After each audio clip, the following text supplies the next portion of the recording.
Welcome to the Atlaran Adventuring Company. This is the world of Atlaran. We've entered the early stages of an industrial age that has begun taming the wilderness across the world. And while progress brings solutions, it also brings new and more complex problems, and tends to pick at old wounds left unhealed. The first trains have begun to run in the north along with airships, but the long-ignored issues of stolen land, pollution, and deforestation have begun to fester, to name only a few. But our focus and our second story is on one small group of new allies and their own struggles and battles against a changing, dangerous world. Our particular window in time falls 500 years after the calamity and the great shattering of Harris. With any luck, this story will resonate across time like the last. Christmas Fortunemær, a dodgy charlatan formerly of the Jade Street Crows gang, but he doesn't remember that part of his life. With a 5-year memory gap and having only recently rediscovered friends he'd forgotten, Christmas is suddenly on a dangerous path left by his former self. Thankfully, he's a master of charm, theatrics, and disguise, and when those don't work, he has found family that, whether he remembers them or not, will fight to the last beside him.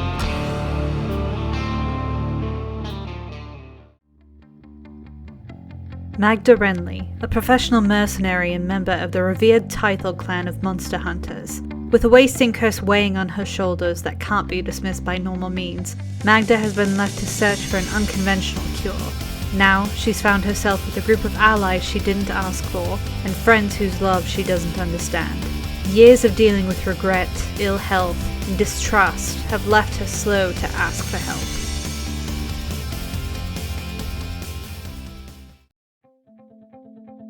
Noah Borago, a cheery alchemist from Reese's Ridge and son of a well-known engineer and apothecarist.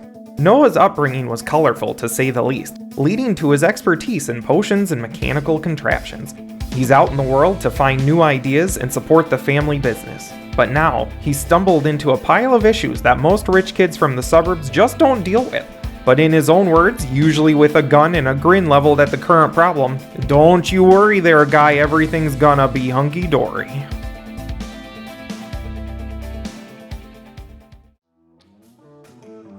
Foostrak Wildborn, a wandering warrior from the Nathar clan and student of the runic battle traditions of the Giantkin. Raised by folk who believed in the survival of the fittest, but refused to adapt to the modern world, Foostrak left the clan to seek outside knowledge to hopefully bring home one day. He is set on helping his people survive, even if they're stuck in their old ways and don't realize how badly they need his insight.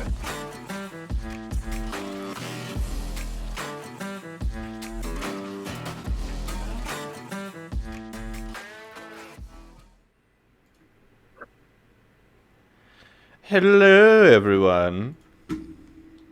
Hello. Well, hi. Well, hi, everybody. Howdy. Yes, hello everybody and welcome to the Atlaran Adventuring Company. I had to summon up my energy there for a second.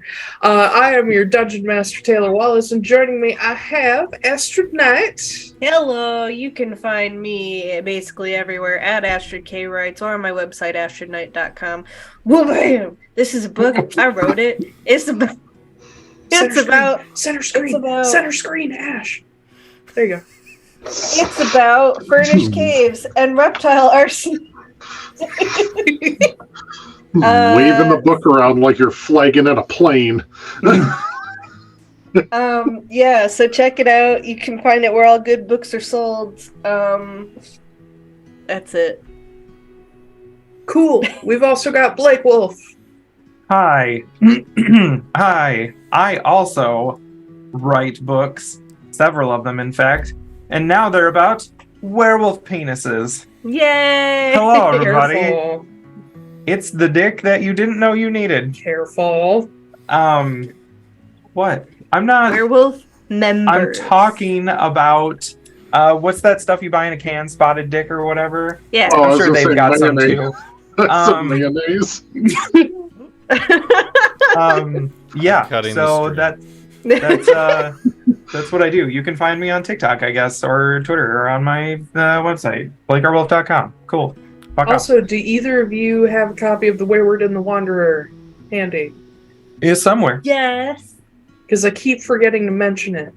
Oh yeah, we wrote another that. one. These We two did. wrote it, and I edited it. You also wrote You it. wrote some of it. I mostly edited it. But you also wrote... I wrote the original story, and you It guys does not made say it edited bookish. by Taiylor Wallace. It just says Taiylor Wallace.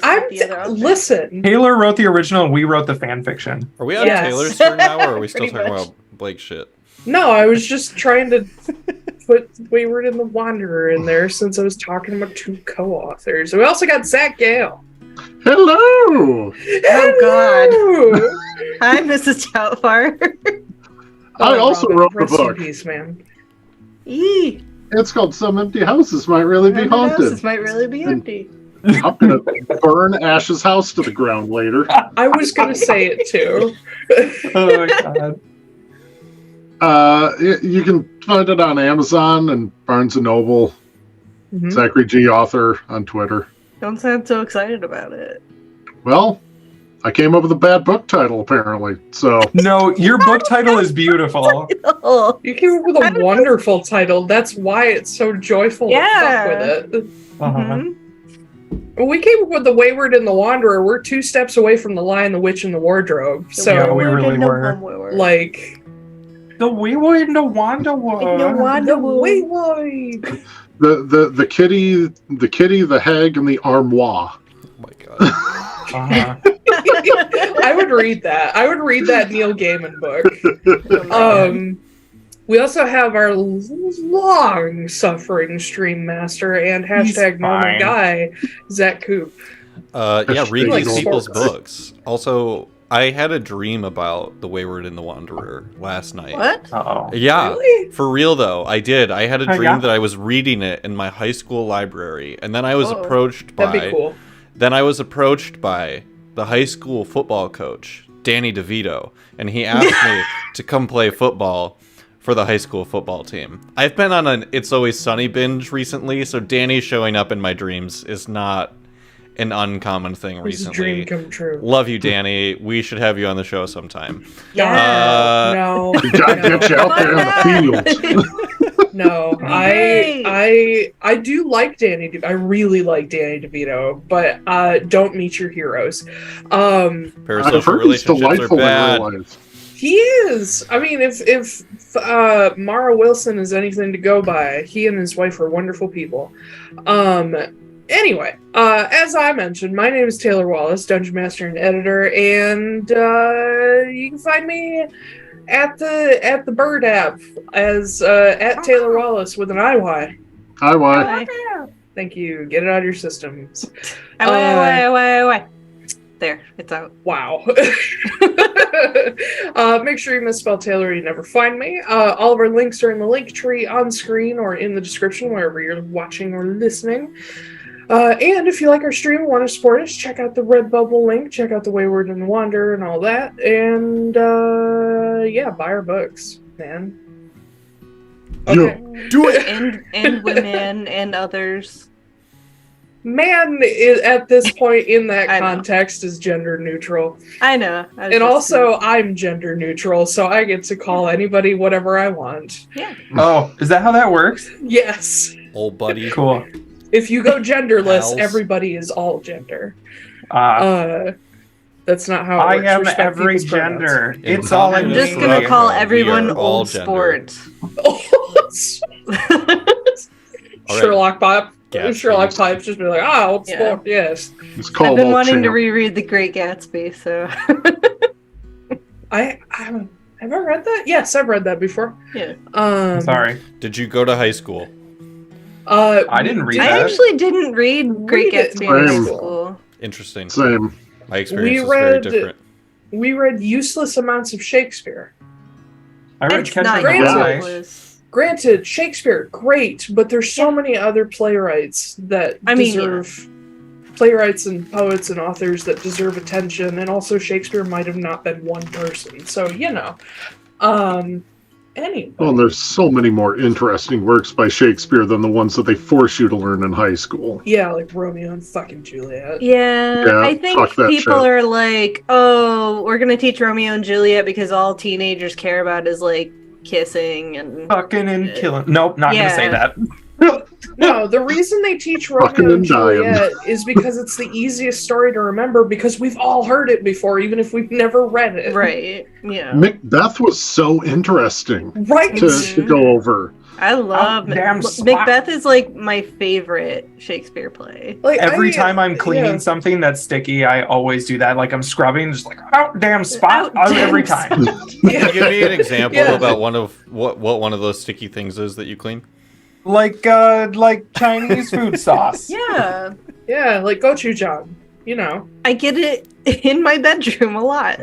Yeah. Everywhere. I Who eat covered my Chinese walls food in in bed. orange chicken?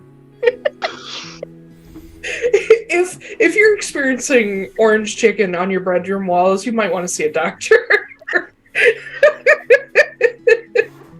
Oh no. Or several. Okay. Yeah. Might want to go see a specialist on that one. But anyway. Last time, my friends, Corey, why did you just put titties in the chat? because it's always relevant. I don't even remember when we were talking about There's titties. only one person in this whole group that doesn't It's the- appreciate them deeply. It's True. orange chicken titties. Yeah, there we go. Orange Mhm. titties. That's what you make it out of. They're breaded. For your Last time. Last time.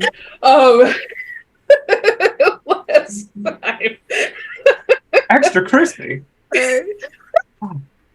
You did good job. I like that. I'm working on it. Yeah. I'm just playing with it Extra until I get crispy. it. yeah, extra Yeah. crispy. I don't know that I can do a transatlantic accent. It's hard. Last is really hard. time. Last time. Shut up, Koop. This is my thing.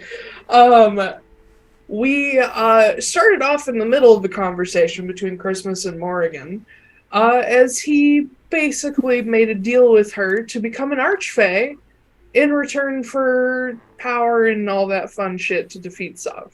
But she did tell you that probably nobody but Sav actually knows how to destroy a god without kind of just fucking figuring it out on their own. Salo is part of that deal as well, so now we have the hashtag Fae couple. Let's see. Y'all had some conversations back at same tower up until Noah got a letter from his mom to say that she had finished a project she's working on for you, including the small one, and invited you guys to Reese's Ridge for a barbecue. You guys proceeded to fuck with the shop clerk at the original Borago's Brews, Bombs, and Bombs. And sorry, I just saw my notes when Walter was like, "What is wrong with you?" Yeah, that was a great Walter moment. That I went back and watched that, Ben, and like you leaning in and whispering into the mic, like, Mhm. "How I know." It's so creepy. That was your Clarissa moment. Anyway, you guys go off to Reese's Ridge, and you met a few folks, including Matilda the gingerbread leg pirate, The ginger bitch. Ginger Bitch, and Toby fucking Toby Lerone. Lerone. Fuck Ah. Toby. Right? Like, Don't God. fuck Toby. Toby don't I- deserve it. Oh God, what a golden moment. I was very proud of, like, especially the second half of last episode. But in the I middle spent of the the next party, day overthinking all of that and being irritated as shit. Like, I I'm can't sorry. believe Toby would treat me like this. Yeah, fuck that guy. yeah, you're like, you know what? Take your ring back, and he's like, "Oh, cool. I was gonna ask for that." It's like, What an asshole. fuck you. What an asshole. Like, I literally thought, like, as soon as you offered the ring, I was like, what is the worst thing I can say in Uh-huh. response to that? Which is, oh, cool, I was gonna ask. Just totally irreverent. But You could bring anyway, him back. I can. and feed him to Titania. Exactly. Let's just make him look like Noah. He can just be a meat shield. Be like, look, it's Noah. Mhm. Here you go. Yeah. I mean, he plays lacrosse. There's plenty of shield. Yeah. But anyway, in the middle of the party, Christmas. He plays LaCroix, excuse you. Christmas felt a hand on his arm and turned to see Verenestra was there. And she warned you to run, which gave you guys a hot second to warn the neighbors to start running.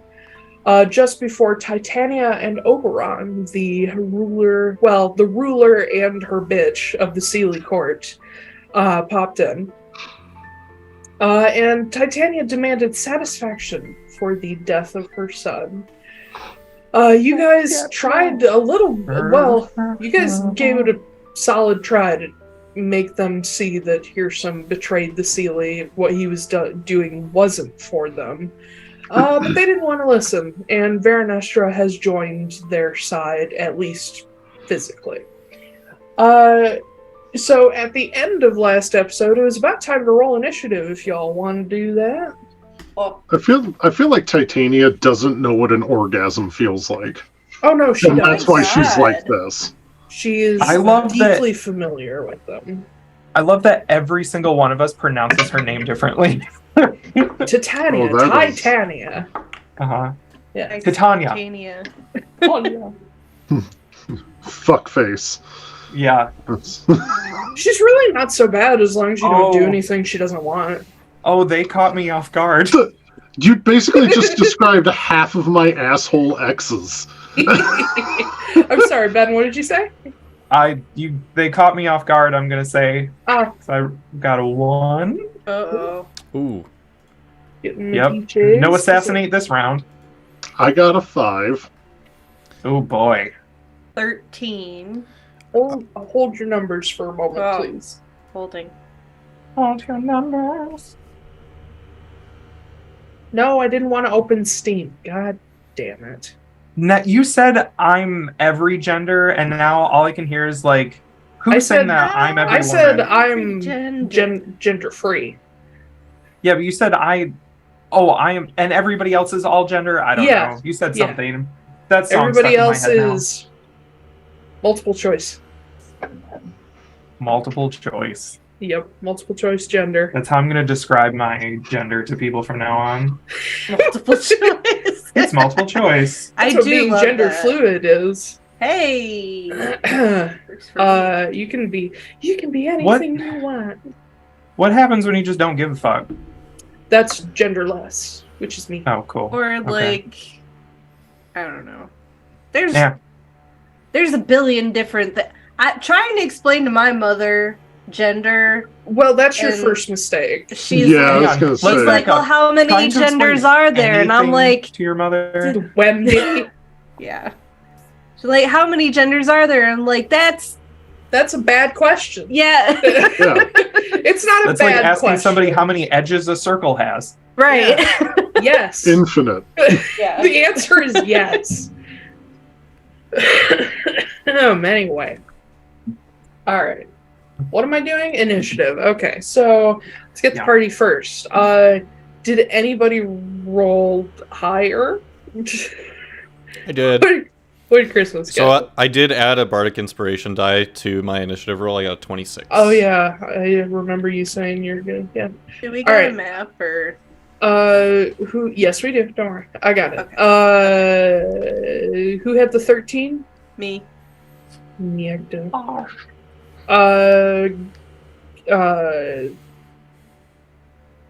Since Yes. it's an initiative roll, I actually got 6. So technically, even with a 1, I'm higher Yeah. than Foostrak.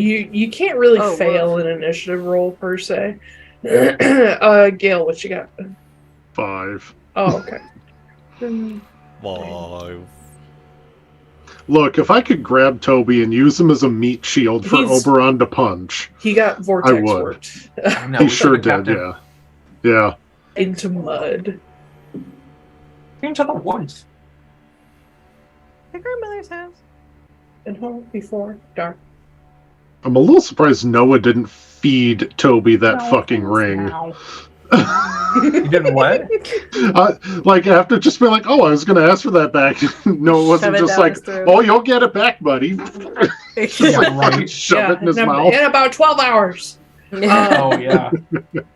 But yes, we do have a map there. If I could have vortex warped it inside of his body, I would have. It's a map. Yeah, I don't think that would have worked after I'd tried to materialize the lady's favor in Tristan's chest, Oh, yeah. which I still think was like an awesome power move. Where's Chris?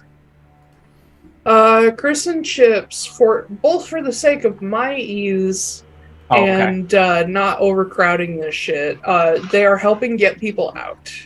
Fair. They may come in if this battle lasts a long time. Titania. She helps you shit. Yeah, she poops real well. Yep. I mean, I would have figured that an Archfey never experiences constipation Probably not. and magic booties. Damn, Ron. Fair. That's the name of the brothel they run in the Feywild. Magic booties. Yep. Nice. Oh shit, we've almost got like a back and forth NPC PC like thing going on. Okay. That's kind of Sweet. cool. First up by 1 is Christmas. Oh, wow. Oh,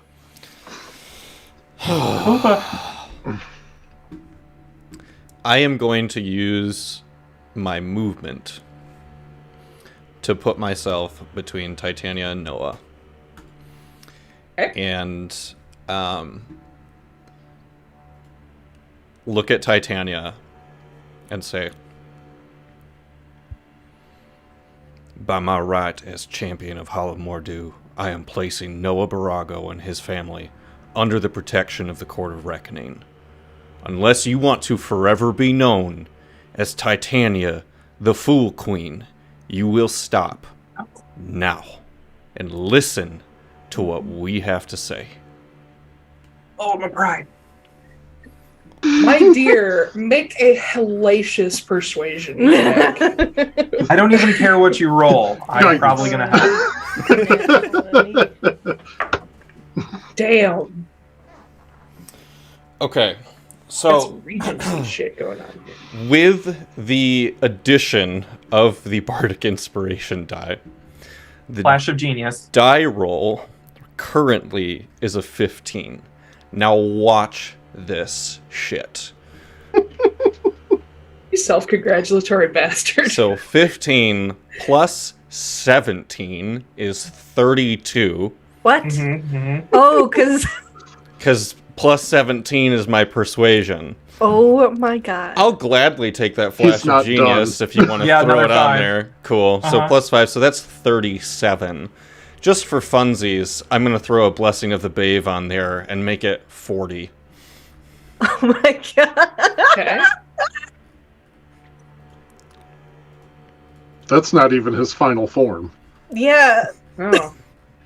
Is that all?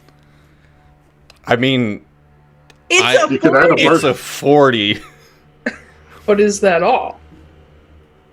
I can see if I can add anything else to it.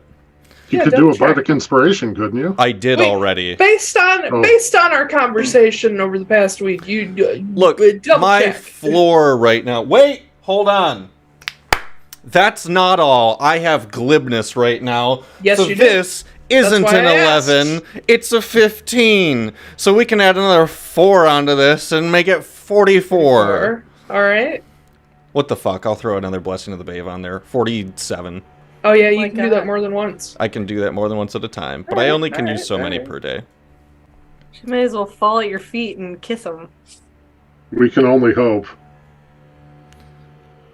You know what? Fuck it. I'm gonna use all 3 of them at once. 50. I mean, this is the Queen of the Feywild. Yeah. Like, Yeah. Honestly. I like how he still has not maxed out that roll either. No.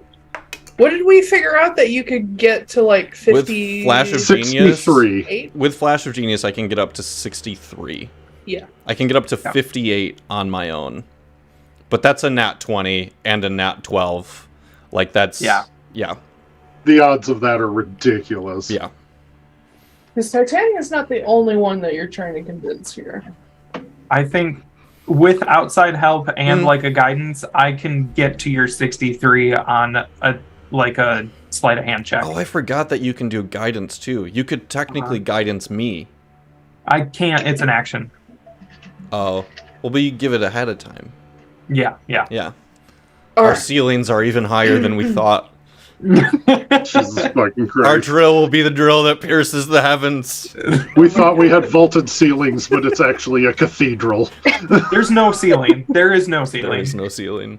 Okay, so, as you basically level this threat at them,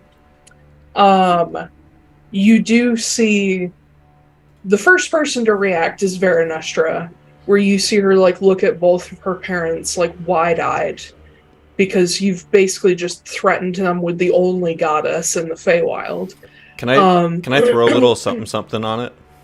Maybe. On top of that? As a bonus action, I'm going to pull out the Ace of Spades using the cool little new tattoo thing that I have. So it's just like, and the ace is just there. All right. Verenestra looks to both of her parents, and you can see the mention of the Court of Reckoning makes Oberon kind of take pause. It is not as flippant as Hearsome and maybe Titania can be about it. You can see that Oberon has a healthy respect and or fear for the Court of Reckoning. And you see him look to Titania, who is staring you directly in the eye. If they pause, I'm going to keep talking. We are in combat, so like, I'm aware. don't... Okay. You will lose everything you love about the Feywild if you do this. You cannot afford war with our court right now. Not with Fomorians knocking at your gates.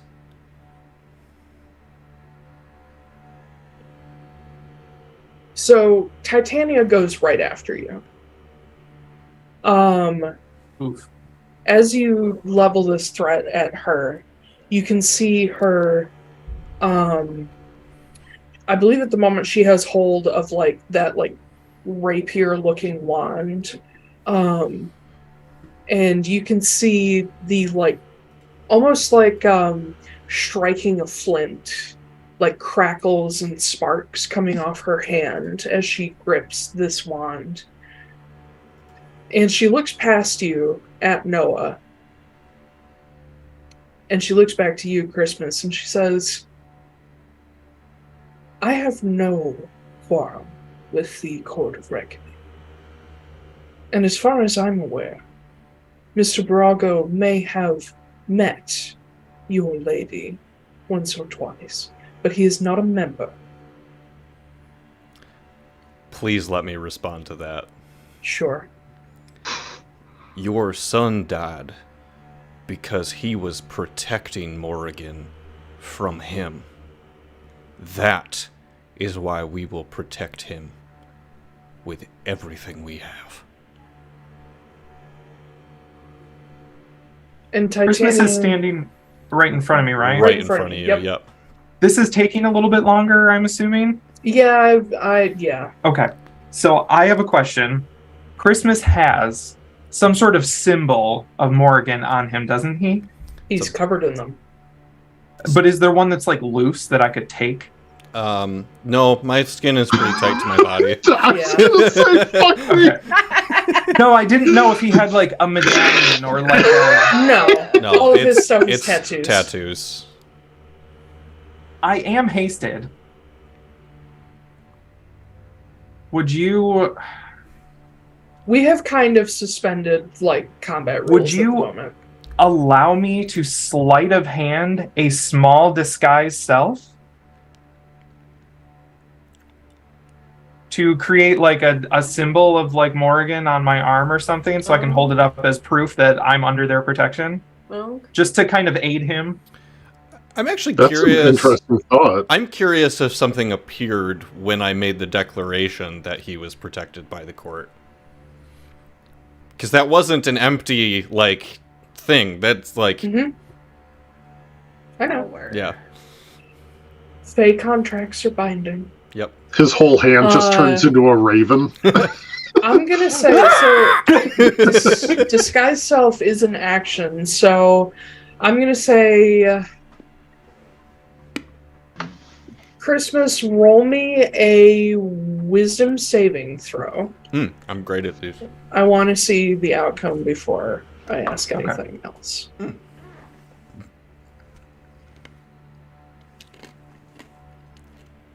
8. 8? That's it? I have a +1 to my wisdom saving throws. Okay. So in that case, Ben, go ahead and roll a sleight of hand check. Okay. Ooh. That was a 19 on the die, so that's gonna be a 41. Oh, God. And it has verbal and somatic components, so I'm assuming I like hold up my arm and just like as I say like I'm under the protection of Morrigan, like my hand moves past it and just like wipes it away and you can see the tattoo. Very smooth. Mm-hmm. All right. Oh, don't you know? You can see once you prove that, Titania, you can see like the hesitation to push anymore. And she looks to Oberon and Verenestra as they're both staring at her for what to do. She takes a deep breath. She says, Verenestra. And she nods toward you guys. And you see Verenestra, who's already very pale, go completely white. Mm. She is going to cast a spell, if anybody wants to do anything about it. Counterspell. Okay, roll. 3rd level. Roll. I don't need to. Oh, no, you don't, do you? It's an automatic 23. So, you see Verenestra reach to her side, and she sort of like whips across the front of her, and you see this almost like sound wave looking energy expand out from her. But as soon as it leaves her hand, Christmas just cuts the spell. This is the most effortless counterspell he's ever cast. It's at a low level, and he just goes, no. And Verenestra has not seen you in a hot minute. She has not seen what you are capable of. So for you to effortlessly dismiss her spell, she is actually going to take a little bit of a step back. You really... this is directed at Titania. You really would rather defend your son's treachery to your own people than uphold the reputation of the Seelie Court. That's embarrassing. Mr. Fortunemær, when you have children, you can talk to me about things like honor and foolishness. And with that, Titania is going to attack. Are we in initiative? We are in initiative, yes. Okay. Do I have my reaction back? You can have your reaction, yeah, sure. Cool, counterspell. The knife just disappears. No, Titania is not going to cast a spell. She is going to step forward and stab you. Me? Yeah. Will a 30 hit you? Not One only second. will a 30 hit me, but it will also activate contingency. Oh, fuck. I forgot. Shit. Alright, yeah. So yes, she hits me, and my 5th level Armor of Agathis activates. She immediately takes 25 points of frost damage. Does that hit me too? No. No, it's Armor of Agathis. Okay. It's whoever hits you. Yeah. Yep. Well, fuck. I forgot contingency was a thing, you crappy bastard. Alright.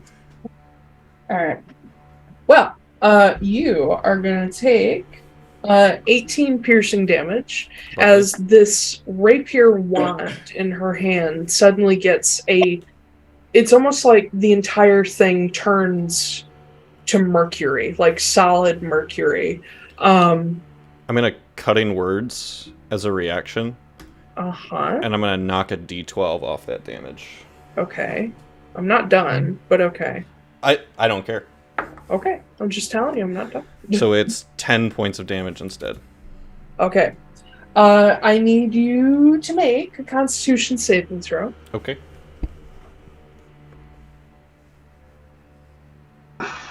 Oh boy. 10. So you will also take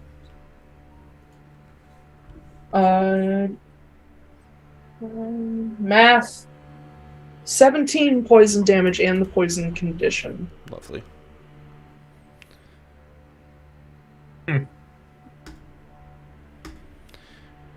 You're not immune to poison, are you? I am not immune to poison.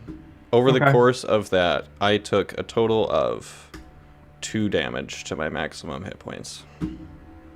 Nice. Oh. And as her bonus action, Titania will use Fae Step to jump back, basically. Jump back. She took more damage from that than I did that turn. Yeah. Yep. Magda, it's your turn. Oh, God. Okay. I have my Crimson Right on my rapier.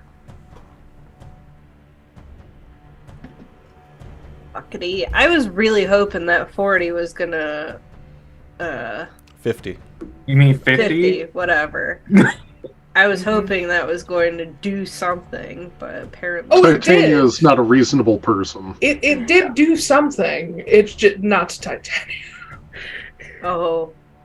There are some things that some people cannot be convinced of.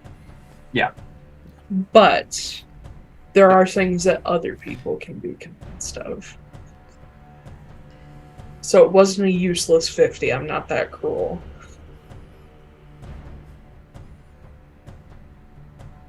I'm not gonna give you Verenestra's ire and then a bunch of cold immune enemies. I'm sorry. I'm so sorry that happened. It never worked. I'm never sorry. worked. Listen, Verenestra, subpar patron. That's the lesson. You said it, not me. Oh my god. I mean, you just counterspelled one of her spells at the base level, so you don't need her. Nope.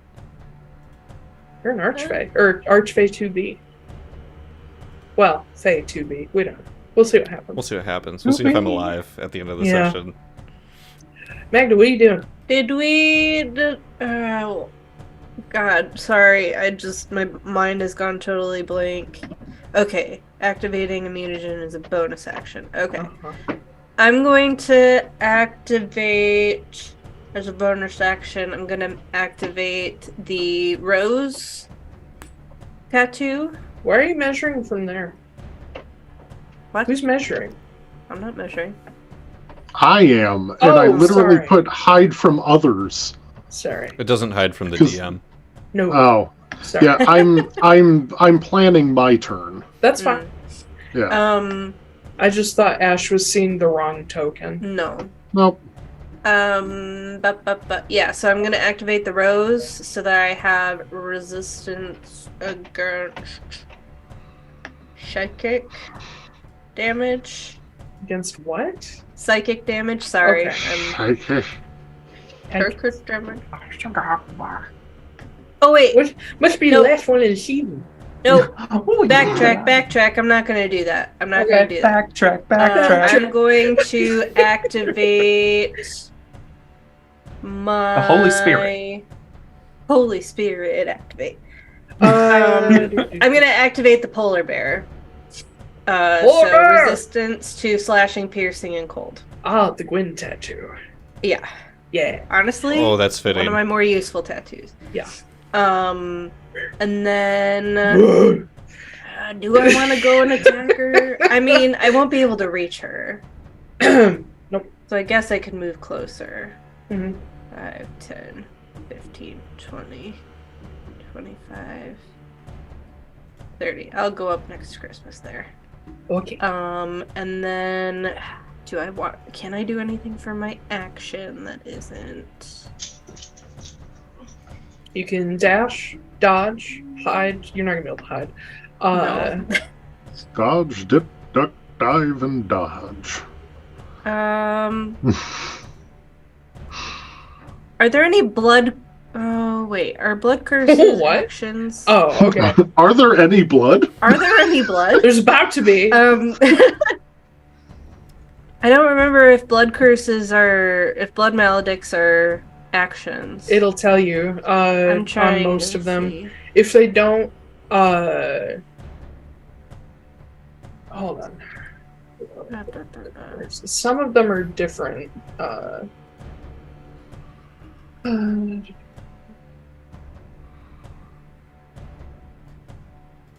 Why? Which one are you looking at? I'm just looking at any of them so I can do an action. I mean, honestly, I could just bring out the big guns right now. I mean, why would you wait till the end of the battle to use your big guns? Yeah. Look, it's Dragon Ball Z rules. You have to go up in stages of your Super Saiyan form. It is stupid. Like, there's a whole thing in Undertale where, like, Sans comes out the gate with his best shit and is like, I don't understand why nobody does this. It would get things over with right away. Okay. I guess I'll just pull out my big guns right now, then. All the blood curses you have are reactions and bonus actions. Fart. Okay, well, whatever.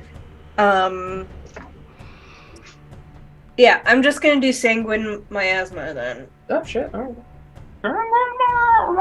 That sounds like in Inuyasha, like... Thank you for recognizing where I got it from. That they would, like, yell wait, that hold out every time they do that move. Miasma!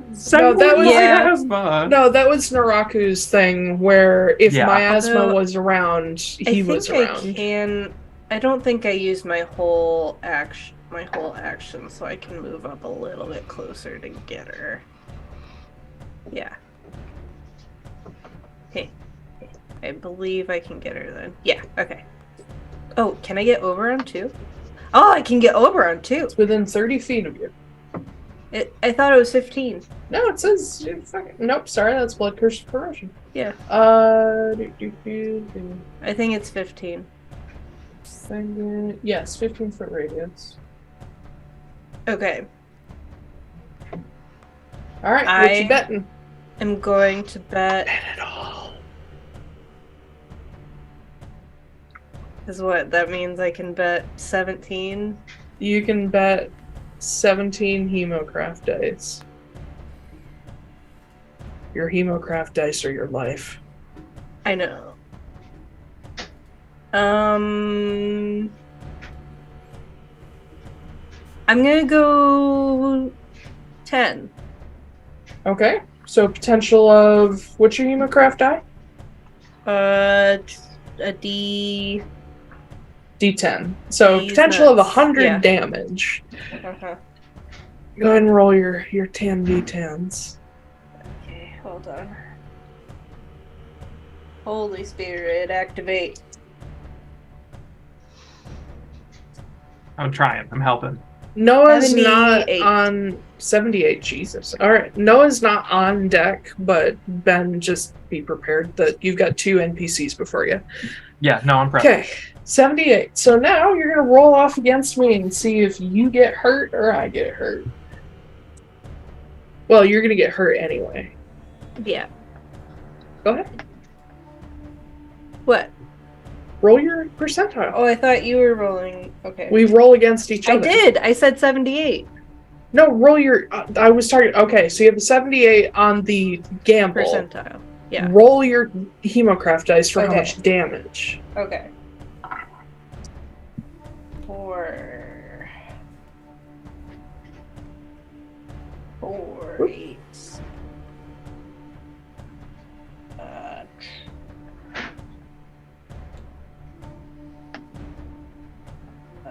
12.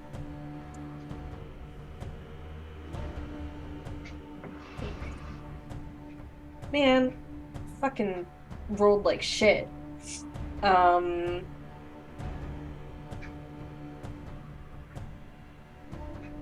What's 18 plus 16?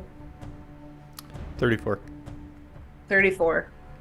34 I damage? rolled like garbage. Alright. 93. Heart. Oh no. Which means you take 34 damage. Mm-hmm. But Titania and Oberon take half. Well, I guess I didn't. It's at least still I didn't does roll damage. higher. Yeah. Alright. Great. So I'm once again useless. You're not useless. You Stop. still did damage. Knock it off. Alright. Anything else on your turn? Nope. That's it. It's the gamble ability. Alright. That brings us to Jasper. Jasper. I mean, he's, well, knowing his abilities, he is going to run up right here.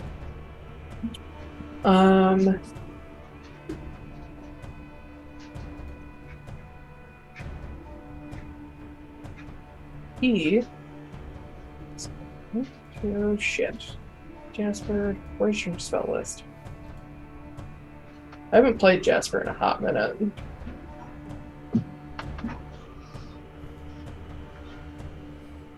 Okay.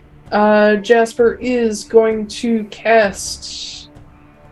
well, first I'm going to adjust his, because this is a touch spell. He's going to run up, and he's going to cast Inflict Wounds! Inflict Wounds!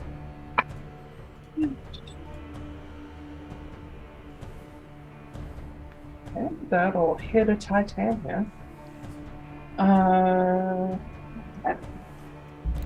He's going to cast this at 5th level, which is 7d10. Ooh, buddy. Wow.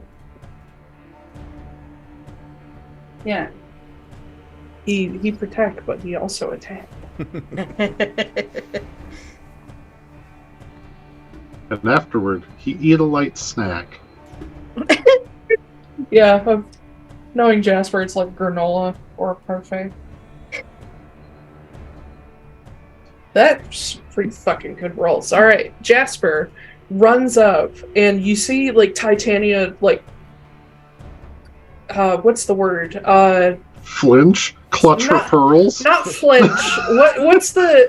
She, like, kind of recoils as he, like, reaches for her, but he manages to just get, like, a claw on her arm, because he's a springy little bastard and can jump up. And he will inflict a solid 50 necrotic damage on her, because he rolled Good above Lord. average. Damn it. But yeah, he does that, and she, like, kind of, just as a, not her actual reaction, but just reactively, like, pushes him away, and he does the, like, 3-point landing, and he's got his staff out to the side and, like, baring his fangs. Little Jasper's ready to go. But as her actual reaction, she's gonna cast her own fun version of Hellish Rebuke. Which is, I believe, entitled The Wrath of the Seelie. Well, it is a barbecue, so y'all ever had fried kobold? Oh. Hers does not do fire damage. Y'all ever had flash freezed kobold? I believe it's flash frozen. Flash freezed. Yes. Definitely freeze. So you see a blinding light just burst off of Titania, especially from these like tattoos and markings that she has all over her body. And Jasper is going to take 40 radiant damage. Woof. Oh. Yeah. The poor babe. I skipped Oberon's turn. Whoops. Alright. Oberon delayed his turn in initiative. Yeah. That's why my AC's so high. I just remembered. I'm hasted. Yes. Oberon is going to charge forward. And he's going to go for the guy that everybody's actually there for.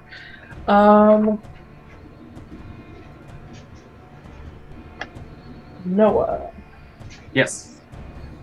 That'll be a 28 to hit.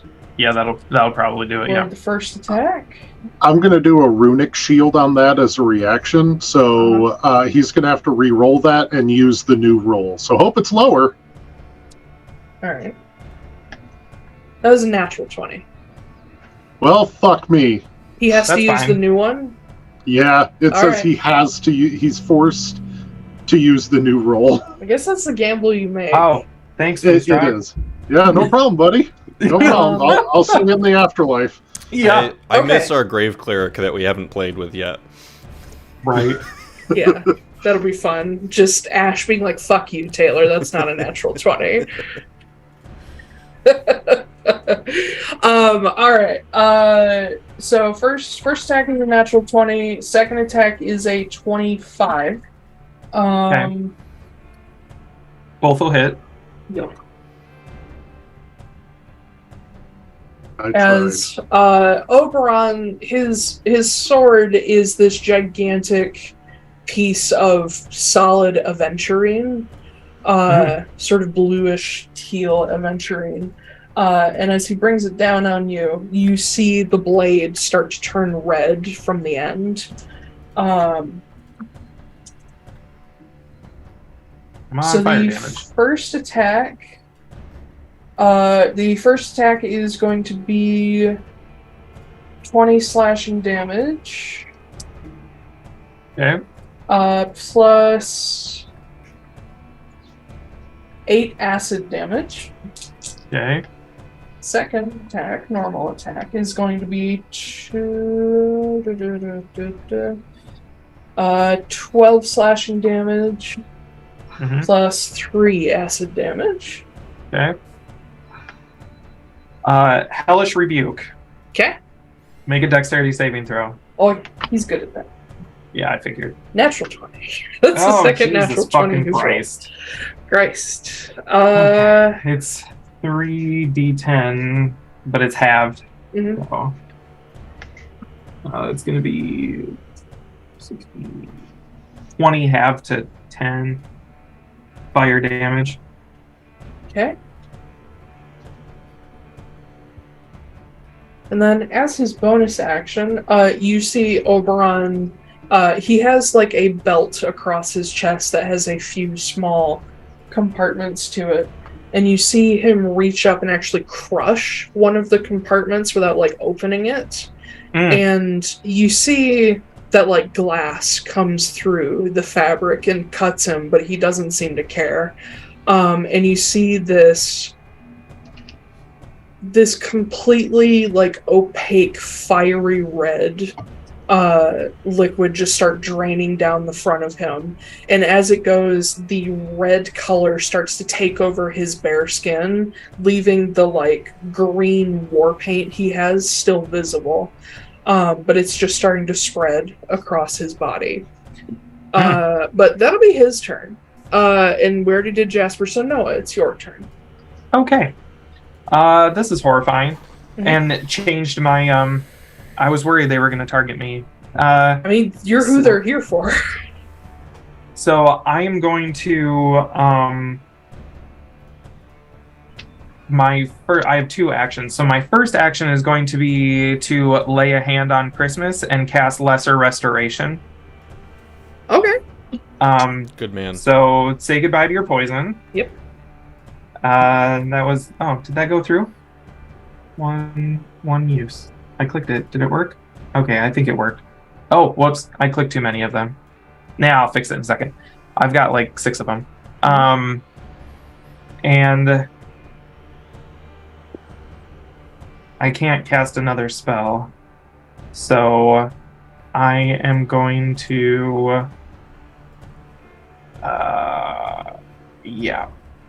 Oh, I can't move out of his... Fine. I'm just going to level my gun at fucking Oberon's face. And fire. Hunky-dory, baby. Okay.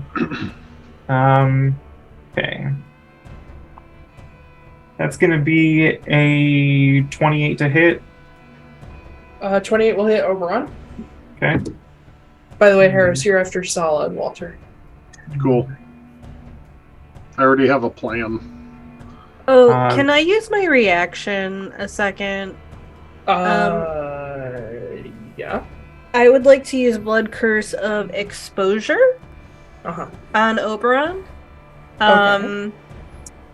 Says creature that you see takes damage from an attacker's spell. You can use a reaction to remove any damage resistance. Oh, sorry, dealt by the triggering attack. Okay, never mind. I don't think that he has any resistance to anything that. He takes 10 piercing damage from the shot. 10 piercing, got it. And then I am going to bonus action fire again. That's the best I can do at the moment.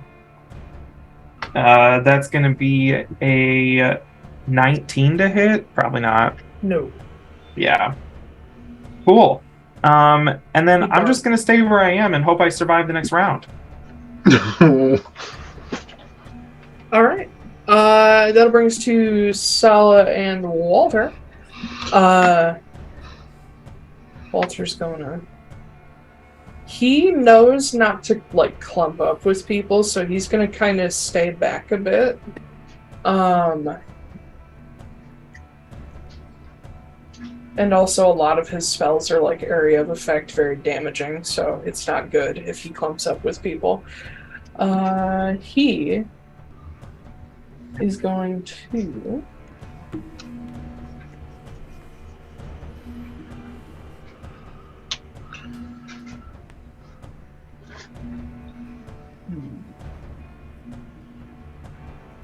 Actually, no, I got a better idea.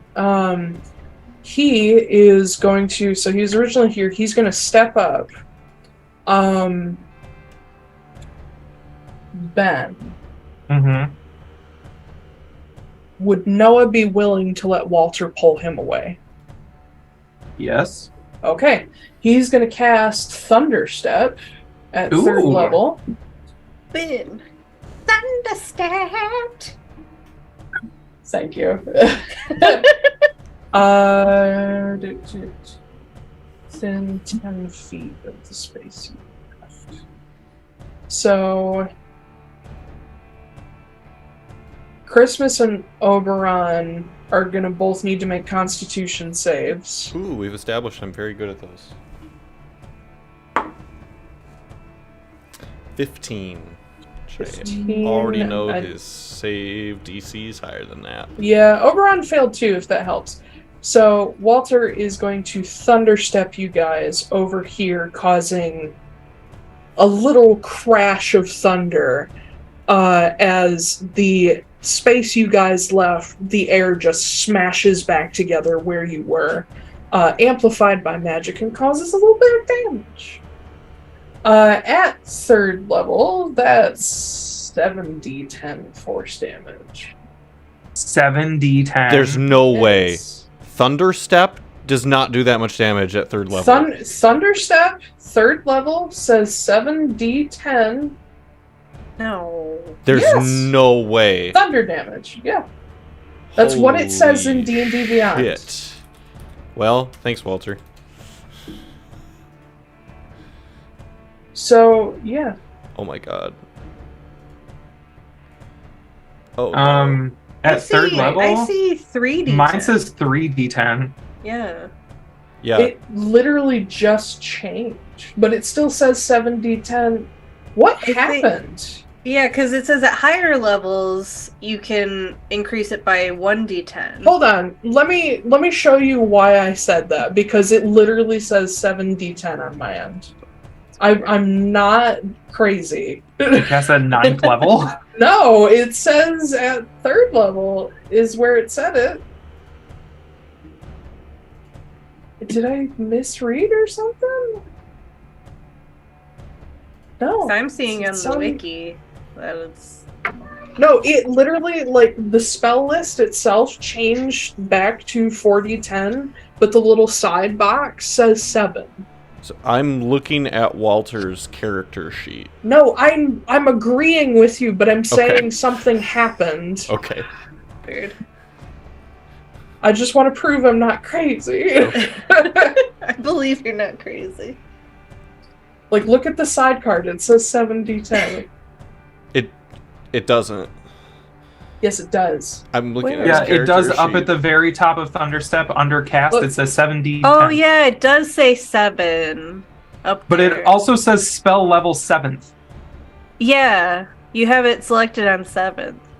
Oh, that makes a lot more sense. Yeah. You know what? So Christmas just gets killed by Walter. No, he's gonna cast it at 3rd level because he doesn't want to hurt Christmas. I see what I did. I was in the 7th levels, but the little blue thing next to the spell that says what the original spell level is, Yeah. I was reading that, so Gotcha. that I see why I was confused. Okay. But still, there was a 7d10 on screen. I'm not crazy. That's more damage than Fireball does. I know. Right? It's a great spell. It's not that Okay, great. 3d10. What does a d10 look like? Found it. It's the one with 10 sides. Shut The up. little Diamine days. So that'll be 14 thunder damage to Oberon and 14 to Mr. Christmas. Lovely. Noah, you're taken with the spell, so you don't receive any damage. And you are plopped down next to a picnic table as Walter, like, turns back, and you see he's, like, drawn his wand. He's got, like, the duelist stance, ready to go in case anything else happens. Alright, that will then, good lord, that will bring us to Sala, who...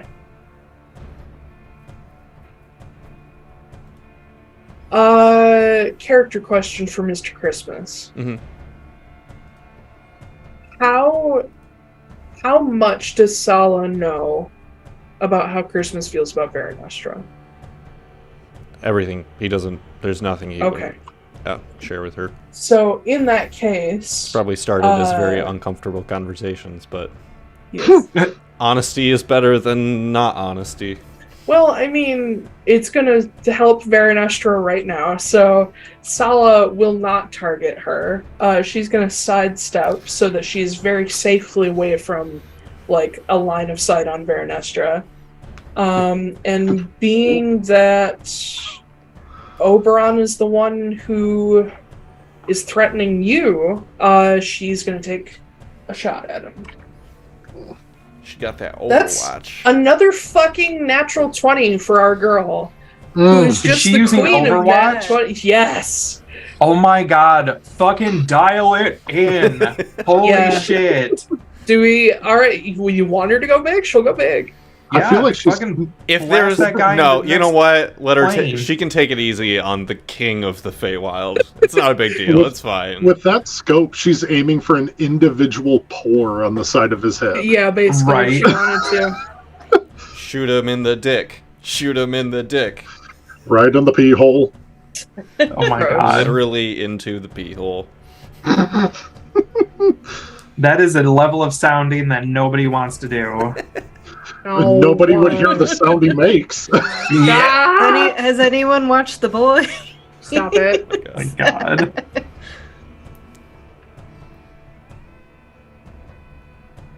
Okay.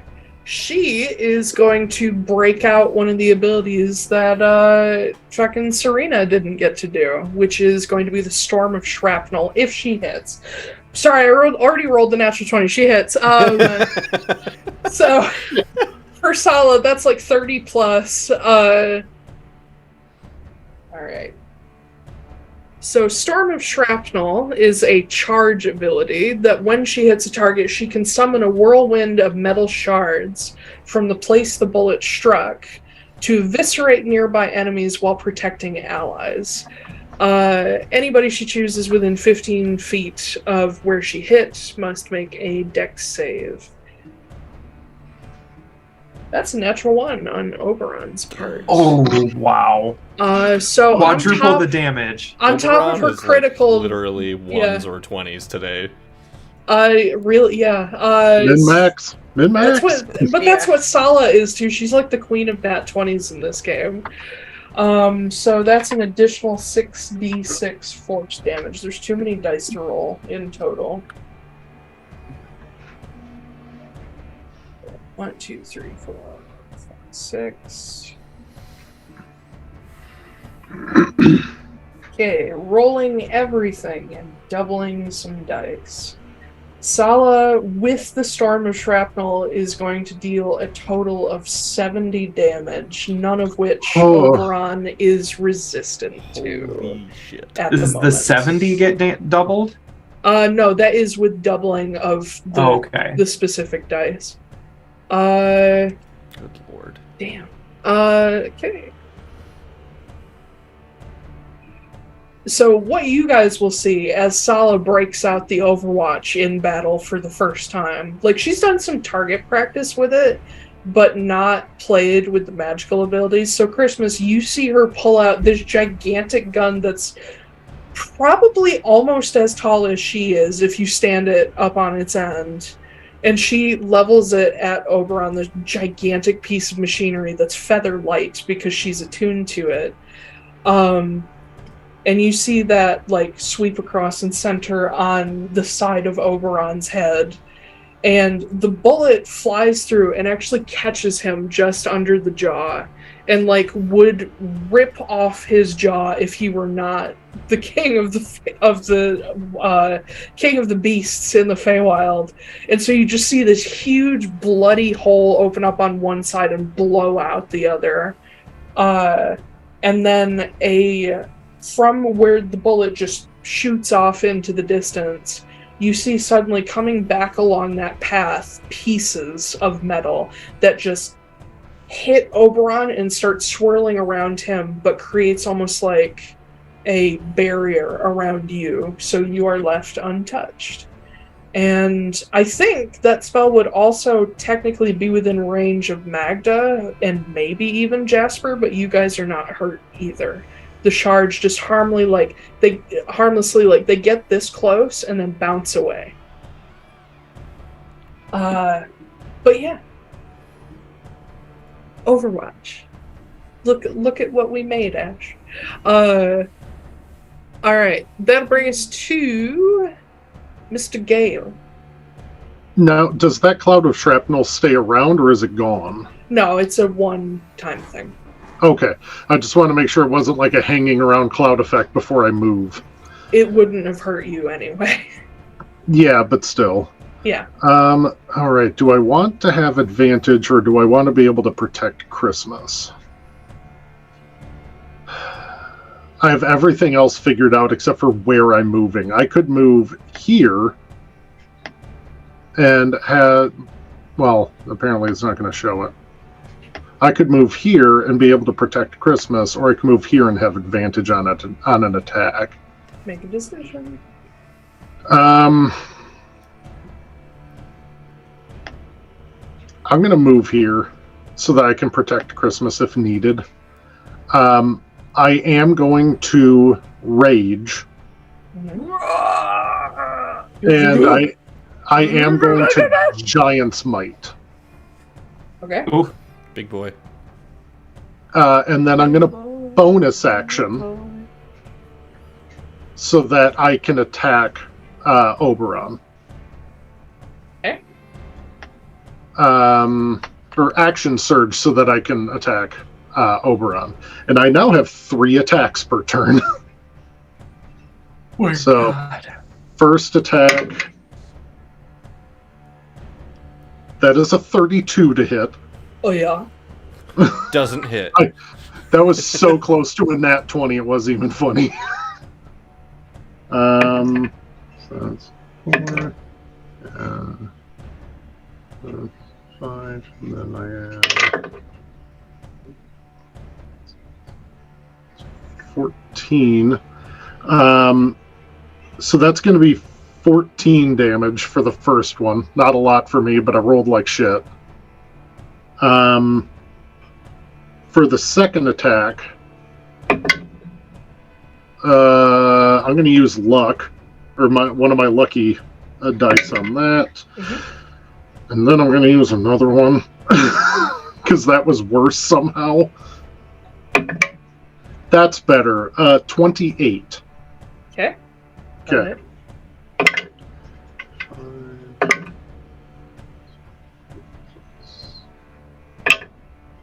What the fuck, Corey? Okay, so that's 22 damage on the second one. And then on the third one,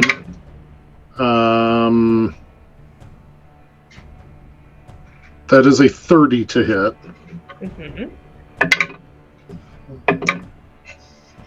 How many attacks do you have? 3. Oh, okay. So that's 11, 18, And Barb. And Barb. 22. And then I'm going to use a superiority die for my last one to give it a goading strike. Bet. And that'll add another 3. Taiylor, just so you know, I forgot to use my sneak attack on the attack against Oberon. He takes another 5 points of piercing. Okay. And I just dealt 24 damage on my last one.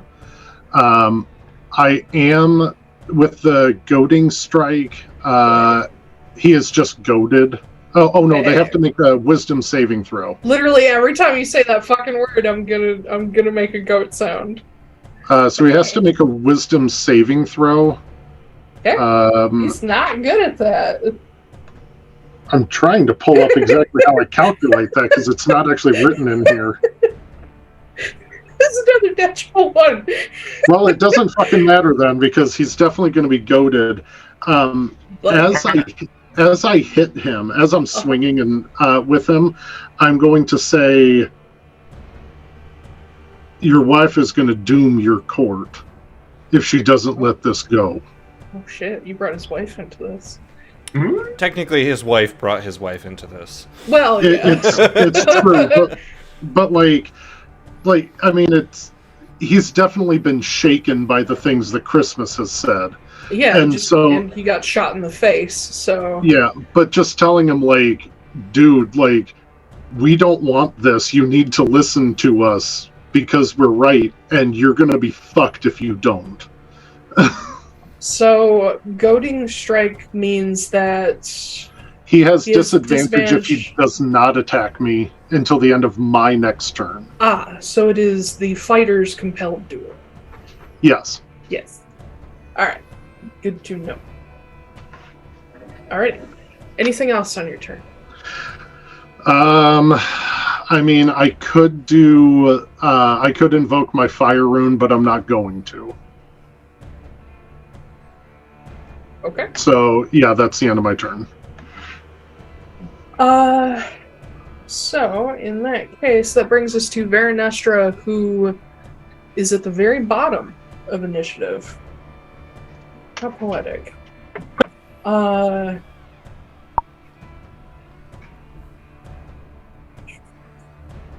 You guys can see that as she's off to the side, kind of ignored by Sala, and nobody else is really attacking her,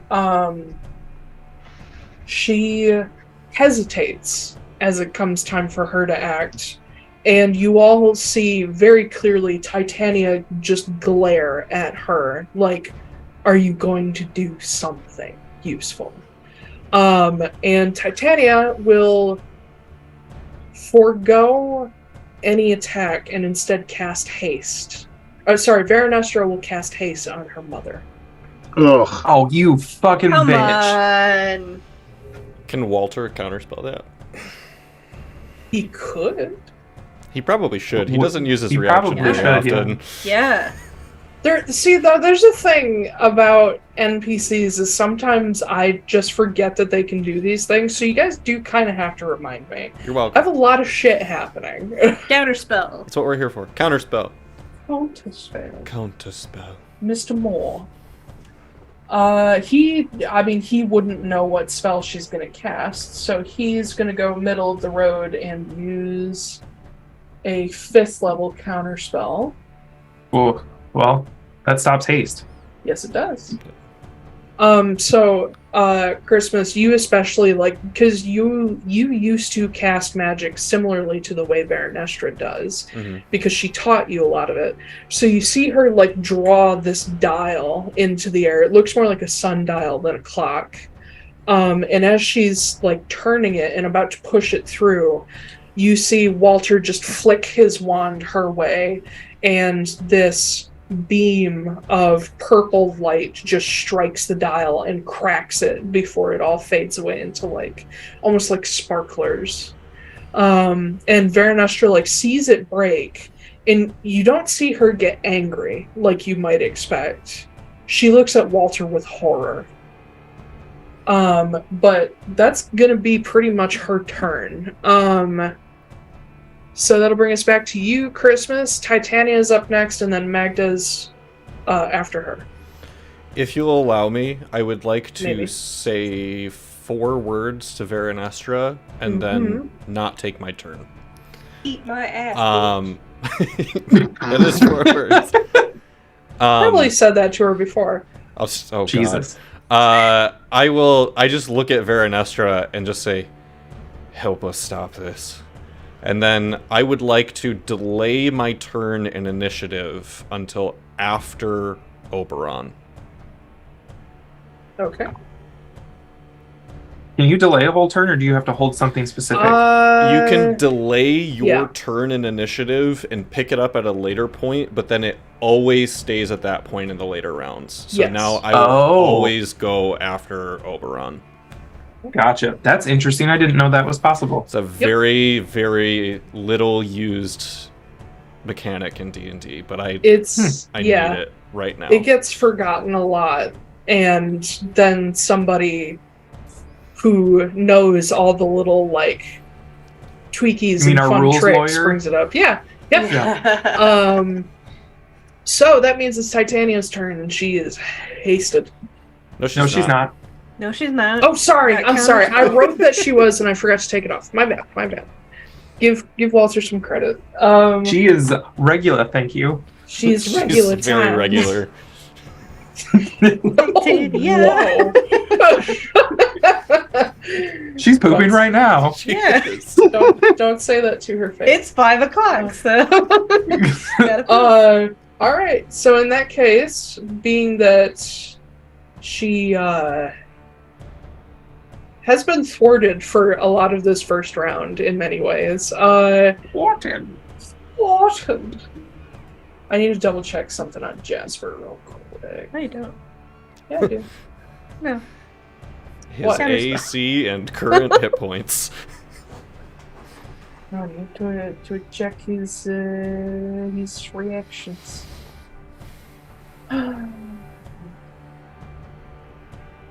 Okay, no, nothing that'll help in this instance. All right, Titania, taking the idea from Mr. Dine, is going to pull a thunder step. Unless somebody wants to try to do something about it. Because I mean, Jasper's right there. Jasper can't stop her. He Yeah, doesn't have and counterspell. he doesn't I have have delayed my turn, so my turn hasn't come back yet, so I do Yep. not have my reaction right now. And Walter doesn't have his. So yeah, she thundersteps. What if Jasper grabs her as a willing creature? That's not how Not that Jasper's works. turn. She's going to thunderstep next to Oberon. And she's going to do her thunderstep at a higher level because she can. Jasper got a pretty good save. Christmas. Do your cutting words and things like that, do they work on saving throws? They do not. It's the one thing they don't work against. I Okay. can use them on damage, ability checks, and attacks, but not saving Okay. throws. Is there anything that works on saving throws that's a reaction, or no? Not a It's reaction, usually I don't stuff to- think. It's usually things that you've already set up. Yeah. Like Bane? Kinda, yeah. Okay. Okay. Alright. So she thundersteps away from Jasper, leaving him behind with 20 damage.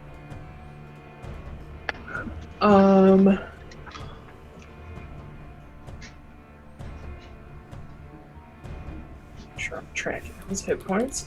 And as she lands there, she is going to use a bonus action to reach out and touch her husband's shoulder. Separated husband's shoulder.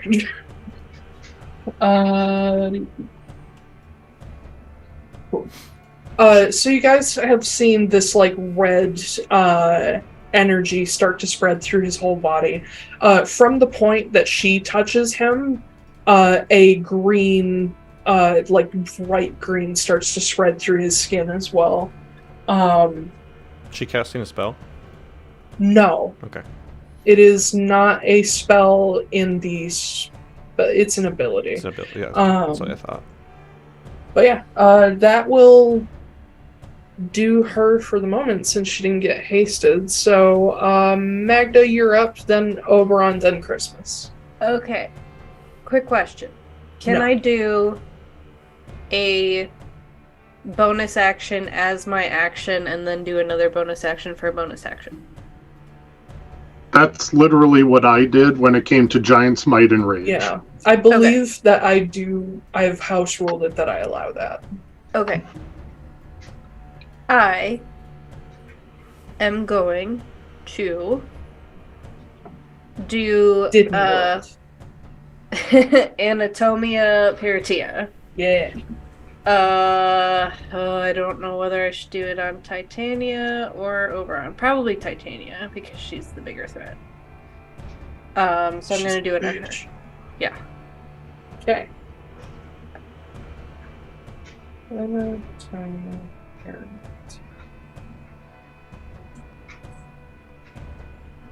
Alright.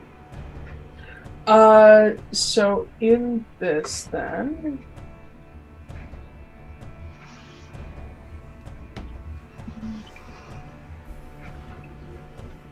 Okay.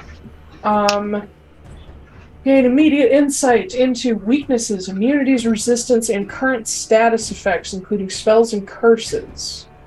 So, you will know that Titania has no weaknesses. She is immune to poison. She is... Current status effects. Okay. She does not have a resistance currently. But she does have a... She does have something that affects her that is not necessarily a spell or a curse. It is essentially a blessing of immortality. Noah loves testing those. It's essentially her archfey-ness. Yeah. Okay. Yes.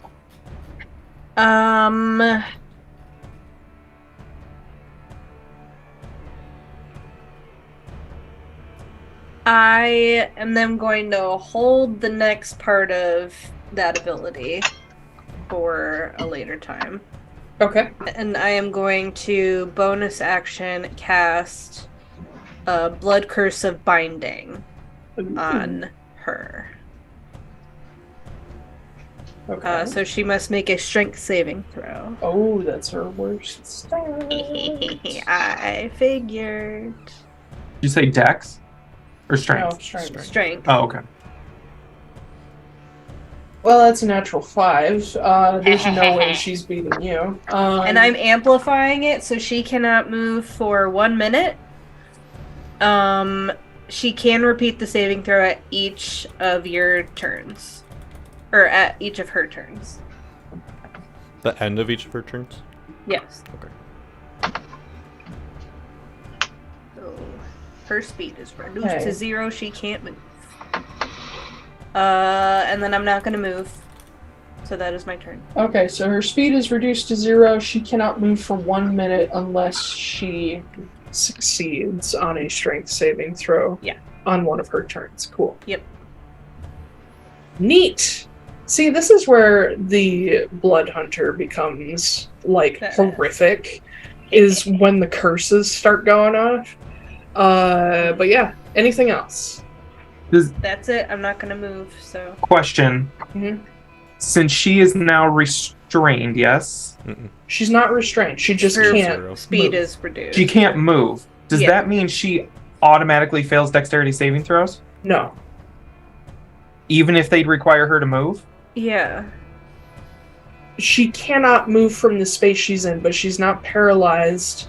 She's not stunned. So, she's not... I guess my question is, because let's say a spell would take up her entire area, but is a dexterity save, does she even have the ability to make that check? Since it will encompass her entire area.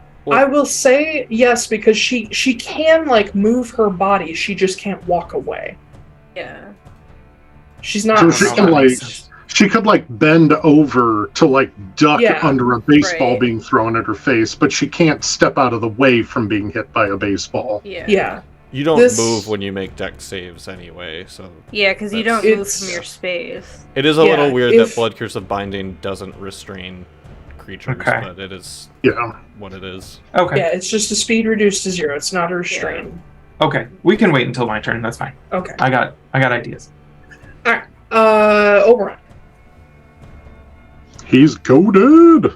He indeed is. And Oberon is what Wrenly Mulligan would call a blunt instrument. He ain't the brightest card in the shed, so he's gonna attack Foostrak. First of all, he's gonna bonus action rage. Hell yeah. Oh no. Yes, he do. Barb fight! Oh shit, he should have taken 6 more damage because of rage. I forgot to add that. Okay. Sorry. It's fine. I'm the worst. I mean, I already let Ben add his sneak attack, so... What did I don't remember what I rolled. Okay. First attack is going to be a 30 to hit. That will hit, but I'm going to invoke my Cloud Rune.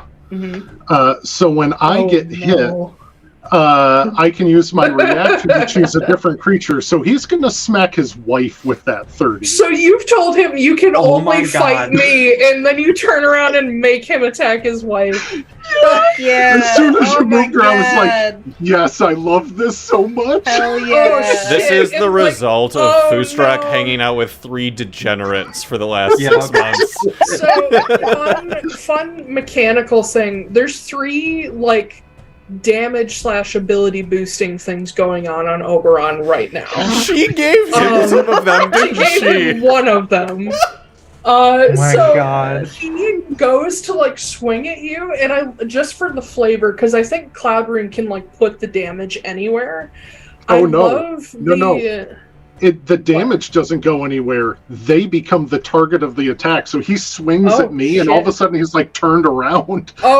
He's like he's reeling back, and then suddenly just like the color of like a storm cloud goes over his eyes. He's just like in the opposite direction. So this giant aventurine sword just smashes into Titania. Okay, just I got a lot crumples. Just crumples. Got a lot of adding to do. Hold on. I basically imagine that this is like if you dropped an anvil on a blow-up doll. That's happening right now. Oh my god. Oh, man. Okay. I messaged Koop to the side, and I was like, I'm so glad Taiylor moved her right there. What?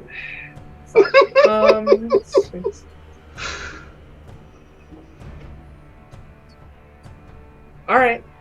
Yeah, so you see him just wheel around and just slash his separated wife across the midriff, just leaving this deep, bloody line that it looks like these glowing markings on her sort of repel some of the damage, but it's still a hefty amount of damage. Like, he almost, like, if he would have done that to a mortal person, he would have bisected them.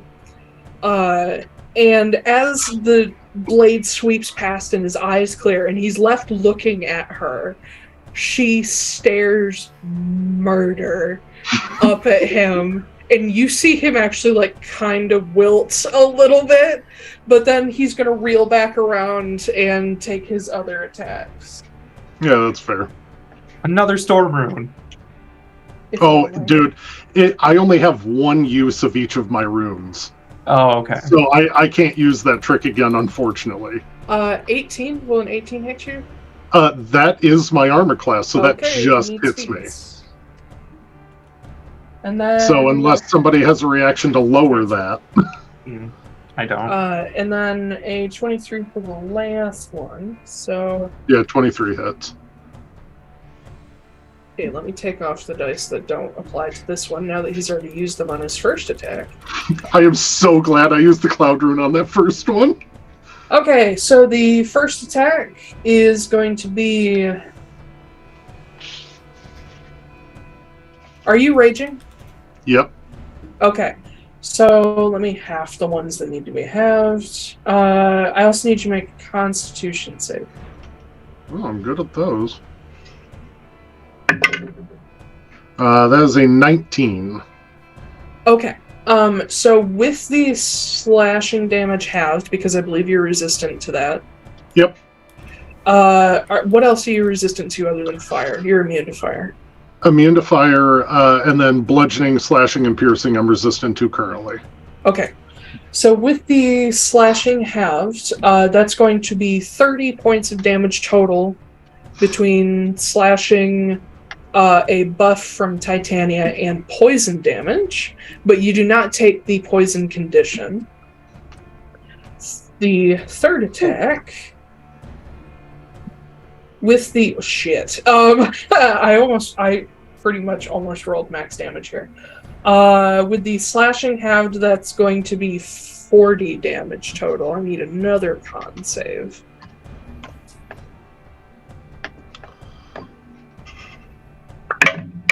It's not easy. 24? Yeah, you're not poisoned. So that's his 3 attacks. Not as impressive as I would have expected from Mr. Oberon. Christmas. I don't know. His wife probably thinks that first shot was pretty impressive. I wouldn't call that impressed. More like I'm going to kill you after we kill these people. So it is now Christmas's turn, because this is where he is in the initiative. Noah, you go after Jasper. So Okay. I am first going to use the Ace. I'm going to use 2 charges on the Ace to cast Ace Shield on myself to guard against radiant damage and give myself advantage on Constitution saves. Good choices. And then I'm going to take a really big risk. Oh, yeah. I am going to reach out a hand to these 2 obnoxious archfey in front of me and turn my wrist and make a fist. And I am going to, at 6th level, cast Hold Monster on both of them. They need to both make wisdom saving throws. Not Oberon's strong suit.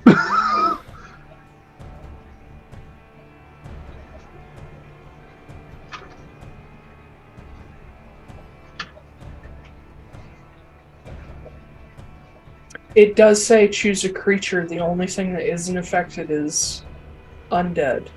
Yep. Mm-hmm. Hold monster is the one that's better than hold person. That's hellacious. You're casting at a what level? 6th level to get both of them. 6th level. Okay. Wisdom save. Yep. What's the DC on that? I'm not saying until I hear the numbers. That's fair. Okay, Oberon. 6. He fails. Yeah. Titania, who is technically good at this. She's not very intelligent, but she is wise. Well, we know she's not smart. Is she wise? She is. Mechanically, at least. 22 for Titania. Titania saves. Oberon does not. Oberon is paralyzed for the next minute, and he can re-roll the save at the end of his turn. This is why I delayed. I wanted to get Titania 2, but her turn was right after mine. So I wanted her to be paralyzed for longer. Alright, what else are you doing with your turn, you fuck? So that's my bonus action and my action. I'm gonna just hold. I'm gonna hold Oberon here, and just be like, "Do you really want to lose your son and your husband?"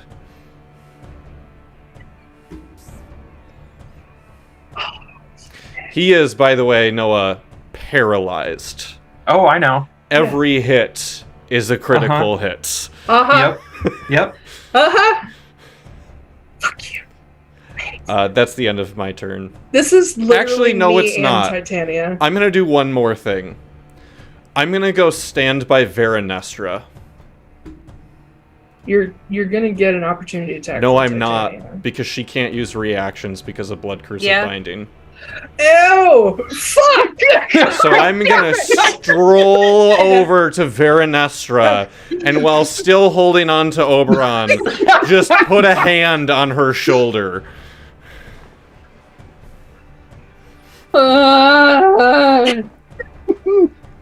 Alright, you fucker. I'm gonna kill you. I'm gonna kill you and your wife. Oh my god. It's the end of my turn. I just watched myself freak out on stream too. Can I roll intimidation just for fun? Yeah, you could try. Well, it's a 15 plus whatever, no matter what, so it's a 23.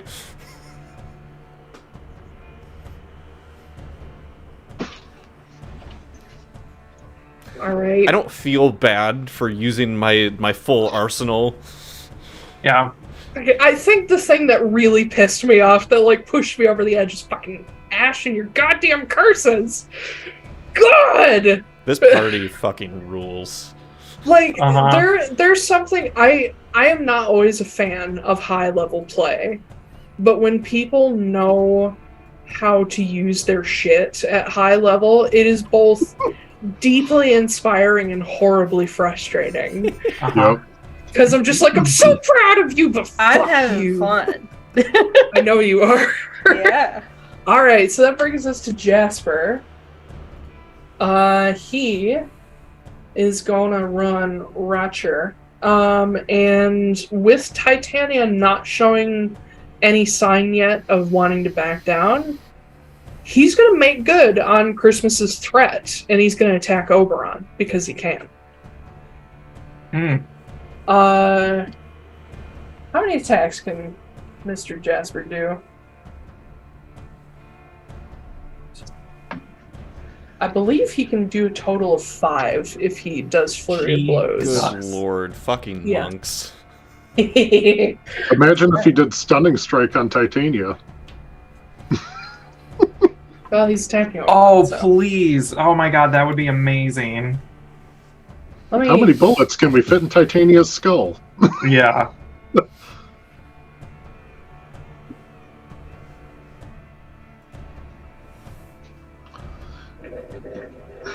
Monks, man. Glass cannons. Except Jasper's not even a glass cannon. He's got 160 just a plus cannon. hit points. Yeah, he's just a cannon. So all 5 of those will hit. Fuck. And I'm going to use a dice roll. They're critical because he's paralyzed, right? Yep. Okay, cool. What's the... So I need fuckload of dice. Oh my god. Oh, I forgot about those. Oh man, I've got some stuff, you guys. I love making things. I'm actually gonna say Jasper is going to. He's gonna save one of these attacks because he needs his. He needs his bonus points. action. He needs his bonus action for something. Oh wait, I need to double this.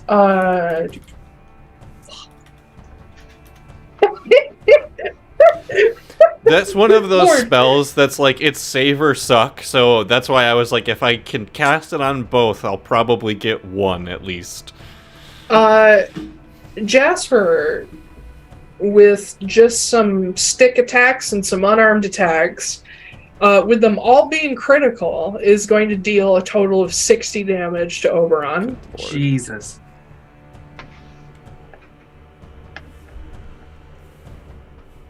And then he is going to activate his ability Emboldening Bond,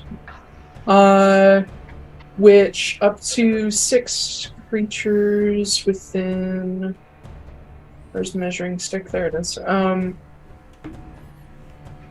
Then 30 feet. So 1, 2, 3, 4, 5. Everybody but Sala, because he can't reach her. In the next 10 minutes,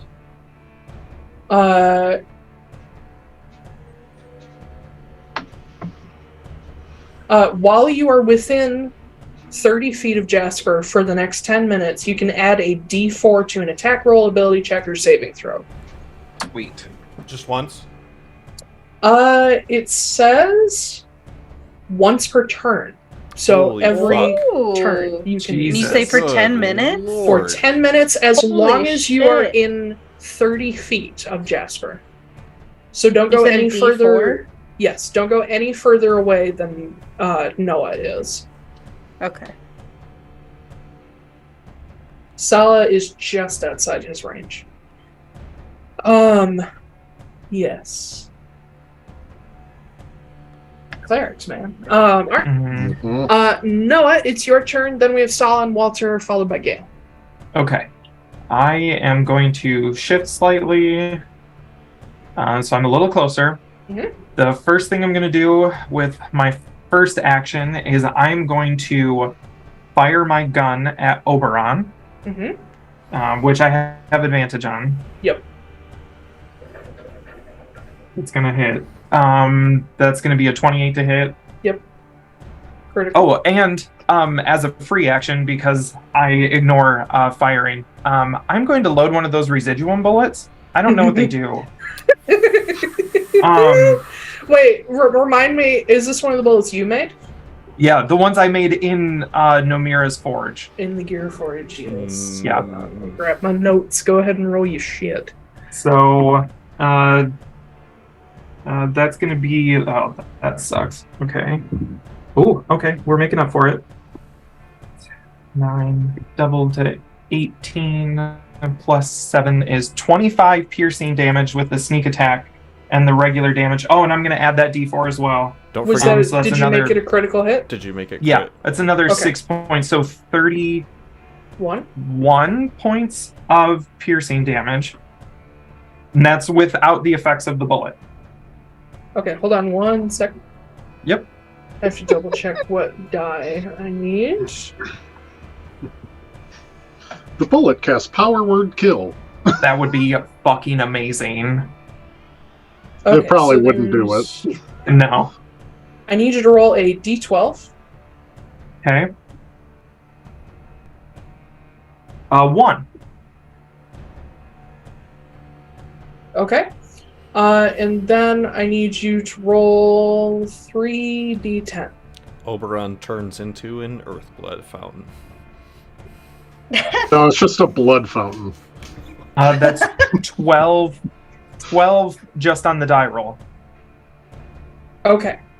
So in that case, what you end up doing, as this residuum bullet shoots out, it almost acts like like a tracker bullet, where it leaves this green streak of almost like, you know what the life stream looks like? How it's that spiraling green? There's a tracer line behind this bullet that looks kind of like that. And as it strikes Oberon, the bullet exits out the other side of his body, and you see the entry wound start to blacken and rot. Ooh. As the thing you rolled is extra necrotic damage. Nice. Bonus action. Fire again with another residuum bullet. Okay. Oh yeah. Oberon Yeah, it's a 29 to hit. Suspended in the air, just like. He doesn't get. I don't get sneak attack again. No. Even though I have advantage, so. Only once turn. Ooh, that's gonna be 27 points of piercing damage just with that D10 max damage. Woo! And that's already doubled. And then a D12 for the residuum bullet. Yes. 11. 11. Got a whole table here. Go ahead and roll a D100. Oh, my favorite Ooh, kind. I love these. 42.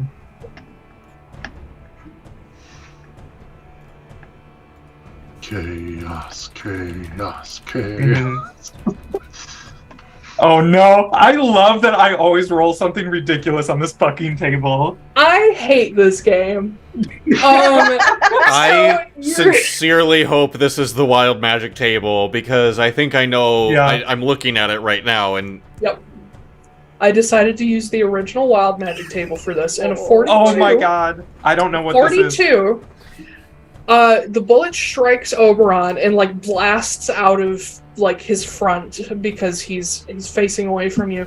And then as soon as the bullet is gone and the trace of life stream is left behind, his entire body turns a terracotta red-brown and just goes into a potted ficus.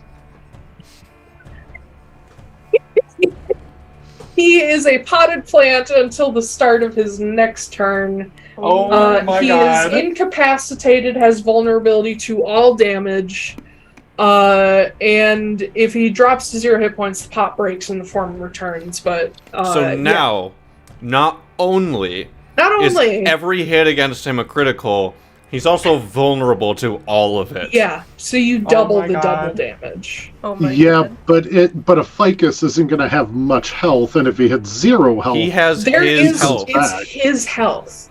oh, This is not a It's wild not shape or a polymorph. polymorph. Yeah. He's just a potted plant. He retains everything. So can he still? stupid. Is he aware of his surroundings? I wonder. You don't know. We have His a full plans. round, Uh-huh. and I trust you guys. So for my final action, I'm going to look at Titania. I am going to take a deep breath and a leap of faith, and I'm going to point at her with my hand outstretched and a little crystal between my fingers, and I'm going to cast Borago's Resilient Sphere. Yes! Dude! Alright. Now, this? this is where I'm going to argue with you slightly on the dexterity saving throw. She cannot move. The sphere takes up her entire space and encompasses her like a globe. Unless she can move out of that space, it will get her. But when you cast this and people do make their save, they don't move out of the space. Yeah. Okay. All right, fine. I will give you that. I don't think You're- she's very you're- dexterous, so she Your might roll argument is really good, but against the actual mechanic doesn't quite work. I'm almost thinking of it as your spell hits them and then the spear forms. Yeah. So they're Okay. dodging getting hit by the spell rather than Yeah. dodging the sphere itself. If her feet can't move, but she can still lean. So Okay. Yeah, I really appreciate your argument. Like, Mhm. in any other game, like, that might have worked. So, dexterity save. Dexterity saving throw. Come on. Alright. That's an 11. No. Yep. So, in the air around her, there's like almost like a snow globe effect of all this like faceted crystal that just like crackles around her, and she is completely encased in an indestructible globe of crystal that is going to last for 1 minute. Nothing can go in, nothing can go out. No spells, no physical objects, nothing. She is trapped permanently. There's only one thing that can destroy the sphere, and unless she knows what that is, she doesn't know.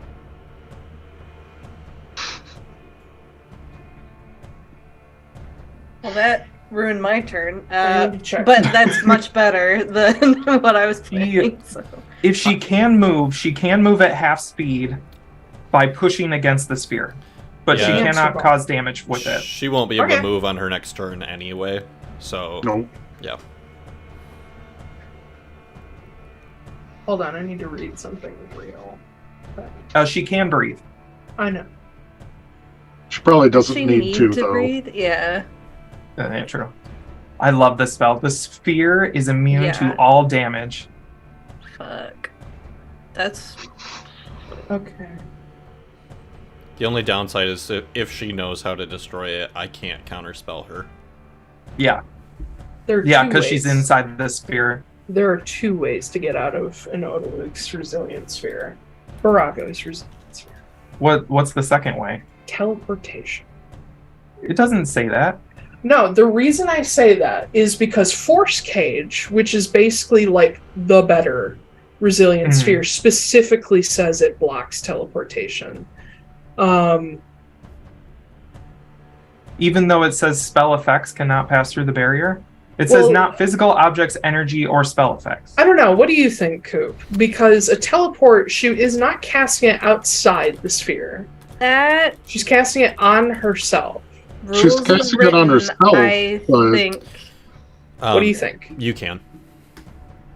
You can. I just looked up Boo. to see if Jeremy Crawford had Okay. anything to say on it. Oh. And yeah, it would specifically say if you can't teleport in That's yes. So there's two ways out, but that doesn't necessarily mean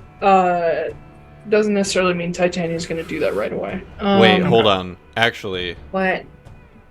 this isn't Jeremy Crawford. This is someone else, and I just realized something else. Jeremy Mofford. Well, I was about to say, like, rules is written, it does not say, like, the And normally it would only- tell you that. Yeah. Well, Force Cage says it that you cannot teleport out. I'm just saying, if it's not specific.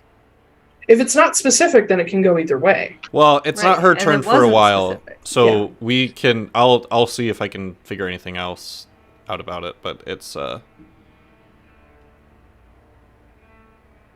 Yeah, I don't know that there's been a DM input on...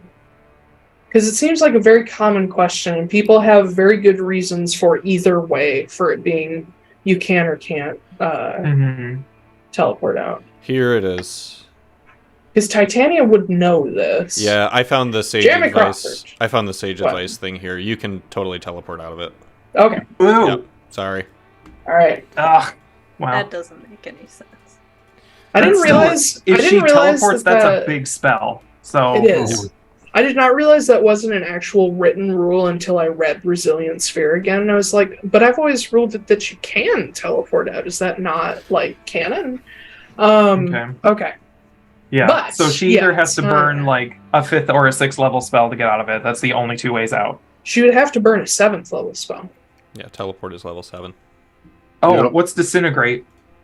6? Disintegrate is 6. 5 or 6. Okay, so a 6th or 7th level spell. Like I'm cool with eating a spell slot for that Yeah, high. that's a high. She also has spell. to use her whole action to do that. Yep, So. she can't Yeah. do fuck all else. Yeah. So, we'll see what happens. Anything else for now? No, that is all my actions. That is a hellacious way to kill her next turn at the very least. Yeah. Sala and Walter.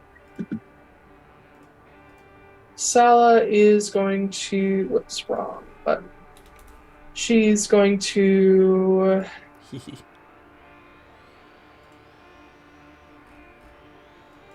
She's going to step right here. Christmas, as your wife steps up next to Verenestra, you can see her leveling her gun again at Oberon. But you see her like look out of the corner of her eye at Verenestra. And she says, "Can you stop this? Are you going to help us? Or do we need to do this ourselves?" And Verenestra, at this point, tears have filled her eyes as she watches her parents honestly get owned by the Nobodies. This is going so poorly for them. But Verenestra does not answer at this moment. And Sala takes a deep breath. And she's going to hold her turn. Her turn or her action? Her action. Okay. Do that plan. She's going to hold for a moment just to see what happens. Because Titania is now in a position where, like, she might listen. Walter, on the other hand, has no such qualms about fucking Oberon up. So he is going to step in a little bit, and he is going... Oh my god. Wow. Oh no, it just says it has disadvantage on the saving throw. Okay. No, I was thinking, like, wouldn't it be hilarious to turn him into a ficus and then cast Blight on him? Oh, that would do like God. 8 times the damage. Yeah, So right. much damage. Holy shit. Jesus Christ. Where's Walter's character sheet? What happened? Oh yeah, it's assigned to somebody else now.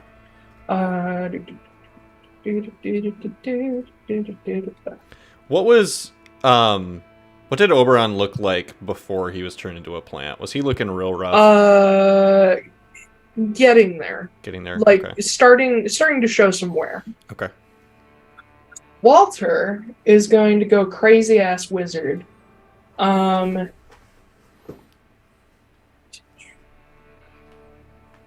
So magic cannot pass through Odaluke's spear from the outside. It cannot pass through the barrier, period. Okay. In or out. So in that case, to make sure that he doesn't hurt everybody else who's in this range, he is going to use chain lightning because he can target somebody with that instead of just shooting through everybody. Oberon can't make a dexterity saving throw. Nope. So that's going to be 10d8 lightning damage because this is the highest level spell slot that Walter's spending. It's actually going to be 20 d8 lightning damage. I'm aware. Doubled. Okay, so 10d8. Oh, because he's vulnerable, so not only is it doubled because it's critical, it also doubles again. Yes. Oh, Yeah, fuck. yeah. Well, can you... well, actually, you double can't and double. crit on a dex save. So even though he's paralyzed, it's not double dice.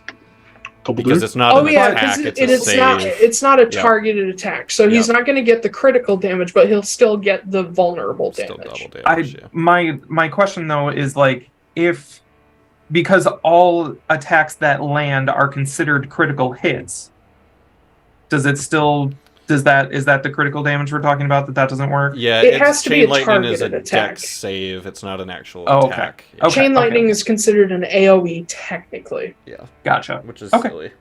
He can choose his targets, but he doesn't roll to hit them. Yeah. Gotcha. Okay, so the base damage of the spell is going to be 40, doubled to 80. Good lord.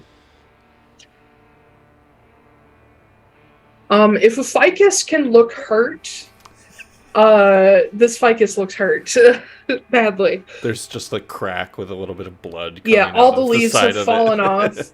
All the leaves have fallen off except for like one tiny one. But yeah, Walter will use that spell as his action. And then, does he have any bonus actions? Shit, I wish I would have remembered this because he would have done it first. Fuck it. You know, For future... you let us play around with that stuff. Why don't you play around with that stuff? Well, technically it's curse. And? You know, it's in your favor, so yeah, I'll do it. So that means there's an extra 6 damage. If it was one of us, you would let us do it. I think that That's you can true. extend that courtesy to yourself. So an extra 6 bonus to damage rolls, plus any targeted attacks Walter has from here on out are critical on a 19 or 20. Jesus. Hexblade's curse. Oberon is not long for this world. No. Alright. That'll bring us to Sala's holding her turn, so Gale. Gag me with a spoon, Mrs. Henderson. So, I'm going to do something that's probably going to confuse some people. I mean, it usually does. I'm going to look at this poor, smoldering ficus on the ground. It's got like little electrical, like, you know, thunderstruck staffs, how they have the thing through them. Yeah. And I'm going to pick it up.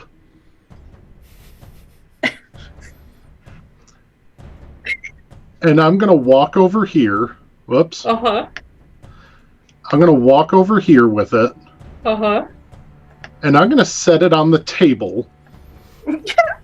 And then I'm going to walk right back over here.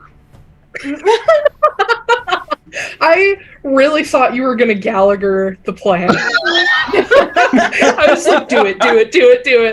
The thought is there, but like... So one, Foostrak doesn't understand magic that well. And he doesn't really understand entirely what happened. This is in the way. But he knows that, like... I don't want to trip on this ficus. Like, it's not... Like, he can't hurt anyone as this. So, like, it's not really fair combat for him at this point. So he's just going to, like, set him off to the side. Now, I don't know if that will count as my action or a bonus action, because use an bonus item. Action? Okay. And in that case, I'm going to hold my action until the barrier comes down and Titania attacks. Ah, we're Anna Ripleying her. I see. Correct. I'm basically standing next to Jasper as a warning. That'll bring us to Verenestra, Titania, then Magda are on deck. Oh man, her mom can't do anything to her right now. It also plays into the mercy thing a little bit. It does. So, little inside knowledge on what's going on with Verenestra. She's terrified of her mother. That's why I went over there. I know. It feels like hand on everyone her is. shoulder, like. So she has just watched her father be absolutely wrecked and turned into a potted plant. Yeah. And then he was set aside out of danger, out of harm's way, kindly. Titania has been hurt a bit, but ultimately sealed into a bubble to give her a chance to fuck off, basically. Verenestra is watching all of this. I'll tell you what's going through her head right now. What's going to happen when that sphere drops if I didn't do what she wants me to do?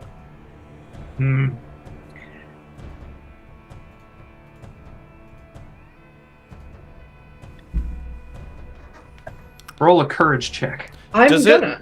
Can I see that she's, like, very conflicted right now? Yes. I'm just gonna in a very, like, we're in the middle of a battle moment right now, I'm just gonna take my other hand and, like, gently put it up to her face and just turn her chin to look at me. Oh. You don't have to be afraid anymore. And I'm sorry that we keep hurting you. I'm sorry that I keep hurting you. I want to stop. Help us stop. And she holds your gaze for a moment.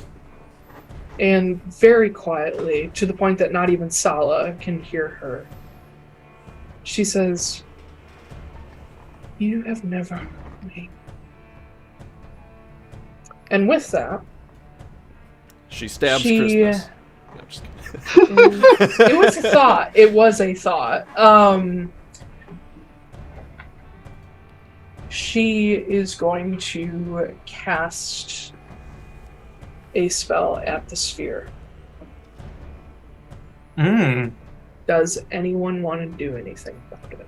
She's going to cast it at the sphere? At the sphere. What does her spell look like? She begins to point toward the sphere. Do I, having been taught magic from her, have any sort of insight initially what she might be trying to do? Make an insight check. Okay. I'll let this happen in a split second. Christmas is smart boy. I'm going to add my D4 to this. Uh-huh. And I'm going to add my last Bardic Inspiration to this. Uh-huh. That's the wrong dice. That's the right dice.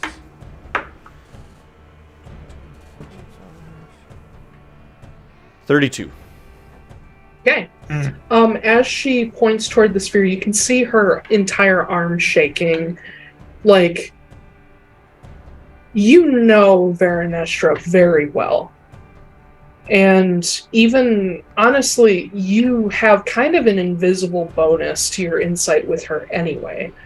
But when she does this, you can see she's not casting out of love or anything. She's casting out of fear, and you know it's the disintegrate spell. She's trying to free Titania. 3rd level counterspell. Okay. You don't have to roll, you're just too fucking strong. I will legitimately put out a hand just gently and just put a hand on her hand to close off the spell. Yeah, you close her hand, and this green energy that was summoning just kind of... It's almost... You activate counterspell, but the spell is only half done when she lets it go. And just lets it be shut down. And you end up bringing her arm back to her side. And Verenestra just collapses to her knees with her arms around herself, just terrified. That'll bring us to Titania, who is under Blood Curse of Binding inside an Odaluk's Resilient Sphere. She has to make a strength save for the Blood Curse of Binding. Save. At the end of her turn. Yeah, at the end. Okay, well. Anyway, looking back toward Verenestra and seeing her from Titania's perspective, she watches her daughter just give up the spell as soon as Christmas tries to stop her. And can the sphere be heard through? Yeah. Can sound go through it if nothing but air can go through it? It doesn't say anything about limiting sound. Not physical objects, energy, or other spell effects can pass through, but a creature can breathe. I mean, technically sound is energy. It is. It is sound waves. So I'm going to say no. No sound can get out. It's very muffled, but you all are... you all are close, or those of you who are close enough can certainly read Titania's lips as she mouths the word traitor. Your son was a traitor. Yeah, that's misogyny right there. In it, If though? I took a golf swing with the lady's favor, could I like Team Rocket's blasting Oh my off again, God. Titania? Technically, yes, you could. The sphere It is can be weightless. moved. The sphere is weightless. can be It is. You would only be dealing But with she Titania's weighs weight. something. Barely anything. Yeah. She's like 100 pounds soaking wet because she's this light and airy fae. But 100 pounds of asshole. That's what she is. seeing that there can is be picked up and moved by other creatures. Oh my seeing that there's not really much she can do in this position. Titania is a very accomplished caster. She knows how to get out of this sphere. So she, as she says the word traitor, she blinks out.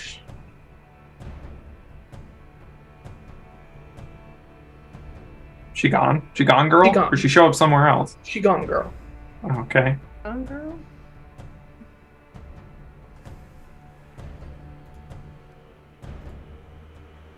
And being that Oberon's a potted plant, and being that Verenestra has shown no will to attack you guys, we will suspend combat for a moment. Can we go on break? Shit. Yeah, it'd be a good time. Yeah. I lost track of time. Yes, okay. let's jump on break. Okay. We'll be back in 10-ish minutes. Be back here at like 1:22. Whoop. All right. See you soon, guys. God, this is going terribly. For you. You mean excellently. I'm waiting for the broadcaster to catch up so I can press this button. Here we go. Bye. All right, bye. Bye. We're back, and everything Oh, is great. Good lord. And going wonderful. That took forever. Buttholes. Oh Stop. my god. All I wanted was to open my string cheese. Ugh, okay. Oh, it's wet. Gross. Why is it wet? Moist. Yeah, it smells fine. This is Yeah. my moist cheese. A damp string cheese. Oh, String- yeah. Cheese likes to sweat. But anyway. That damn string cheese. It's not the only thing around here that likes to sweat. Stop. Oh my god. Stop. I'm fat. I'm always sweating. Anyway. You guys are standing in the Borago's yard after everybody else has fled. You've got a bubble with no Titania in it. You have a Verenestra who's having a mental breakdown. And you have a severely lightning-scorched ficus that looks mildly angry. I'm going to leave the There's bubble like two up. anime eyebrows on the ficus. Just I'm going to leave the bubble up because I don't know if she's being sneaky and maybe just cast invisibility on herself. okay. Well, she can't cast invisibility on herself. Yes, she can. Yeah, she can.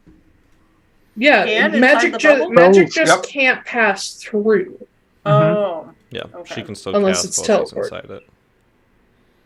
Well, would I recognize the spell that she used to leave? Uh, I can cast Yeah, what it both look plane shift and teleport. you can, but your magic is not done the same. Every Okay. caster's magic is done differently. Make me an Arcana check. Can I make one too? Decent. Yeah, sure. Why not? Oh, 13 plus 7. That's a dirty 20. 16. 16? Okay. 1 second. I'll also just raise the ace to look through the emerald lens at the bubble to see if She is not invisible. she shows up as Um, yeah. Okay. No, you would recognize that it was not teleport. You would recognize that she cast her basically pre-prepared plane shift. Gotcha. Hmm. She's gone. She went home, I'm assuming. I'll drop the bubble. We've got Oh wait, sorry. I'm still maintaining concentration Still on in Hold a this Monster, even though he's just a potted plant right now. Mm-hmm. So I'll take those free failed saving throws. He does turn back at the end of his turn. Uh-huh. Oh. Yeah. Oh, the end of his turn. That doesn't last a minute. No. No, it lasts for one turn. Yeah. Cool. Or for one round. So I do have my gun aimed at him because I know he's going to come back.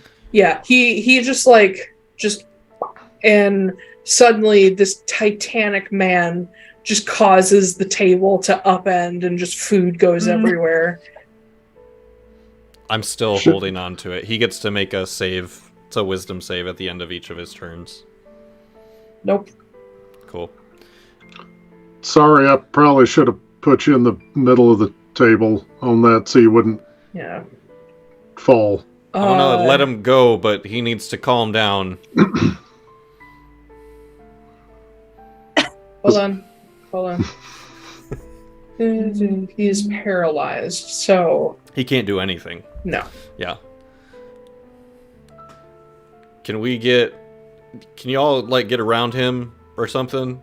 Because I'm going to let this go, and he needs to know this is over. Your wife left. She called your daughter a traitor and left. I'm going to let him go. Okay, you let him go as everybody else closes in. If he attacks, I will fire. Yeah, I was gonna say I'll hold my... Yeah, you guys will have an opportunity to have attacks prepared, but as he is, let go and pushes himself up and, just starts wiping food off himself that has just been flung everywhere.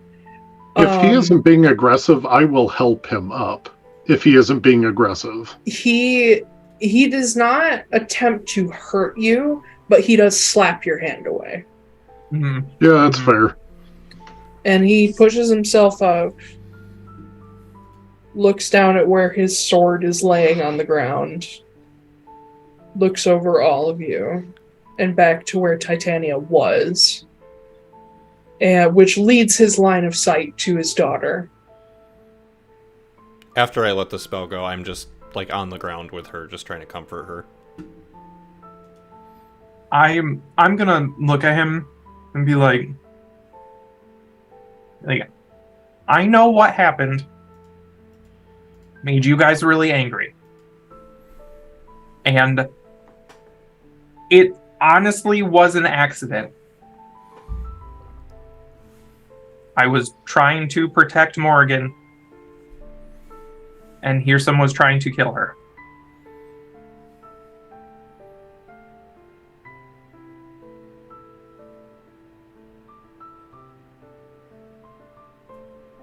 I know. Oh, okay, cool. He knows. Sweet.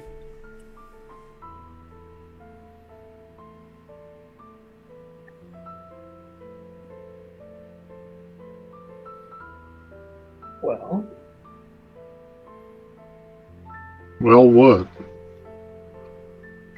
I suppose it would be pretty stupid of me to try anything in this position. Yeah. It ain't the most advised, but, you do you. You're free to go. That's the most supportive, I will fucking kill you if you try to hurt me, I've ever heard. It's just, he's gonna do what he wants, but, I'll throw my 2 cents in. Mm-hmm.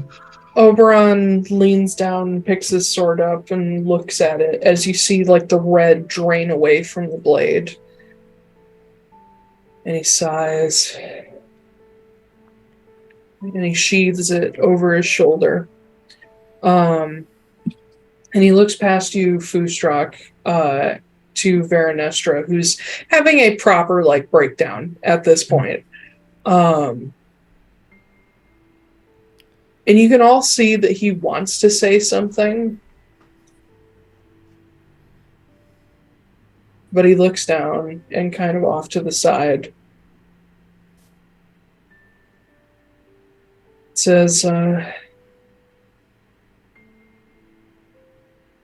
don't come home, V. And he starts to walk away. Oof. Wow. Will you guys let him go? I mean, All right. I'm gonna just try to get Verenestra's attention and just be like, I need you to come with me. I can take you somewhere where you can process this.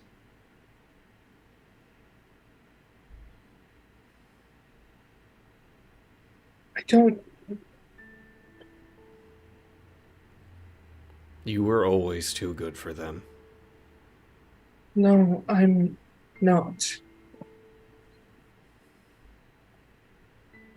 I don't want to be here. I don't want to go home.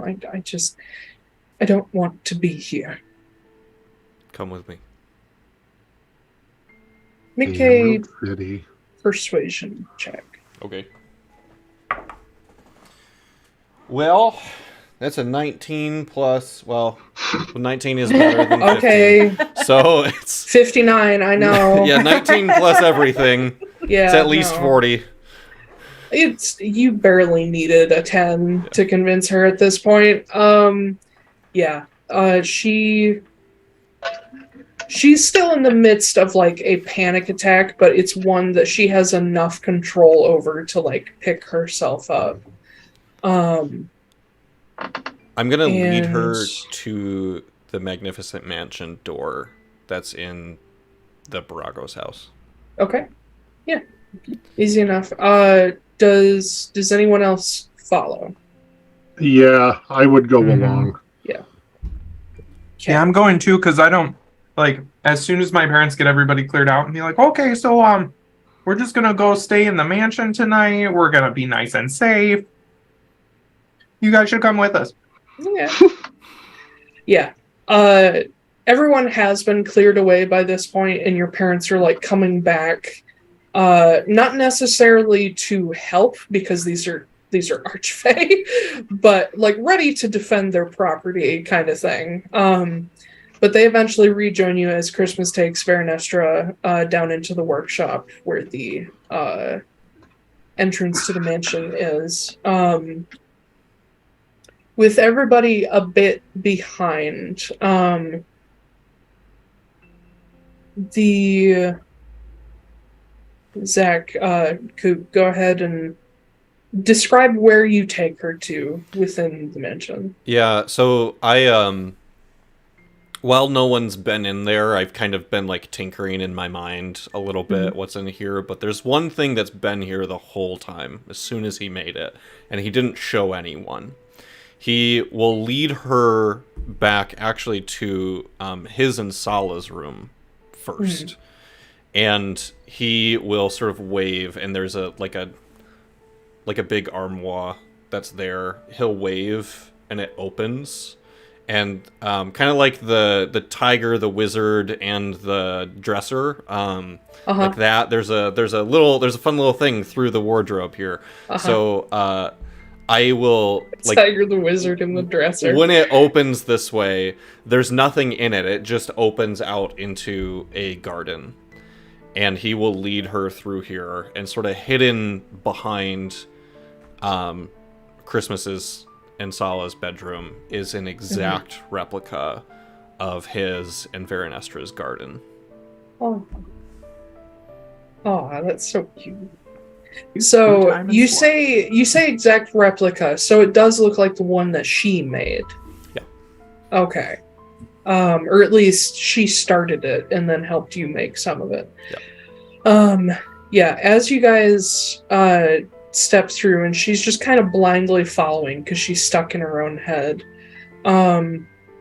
As you enter into this garden, she stops short because she knows what spell you're using here, but she has never seen it used in quite this way. Where I imagine the gardens that are in this house are kind of, they have a sky to them, but it's like outside of maybe like a dome. So it looks like there's an outside, but there really isn't. It's the ether. Yeah. But there is, like, ambient lights and, like, sunlight coming in. And she looks around this area, recognizing that she's just walked through you and Sala's room. And you see a look of confusion cross her face first.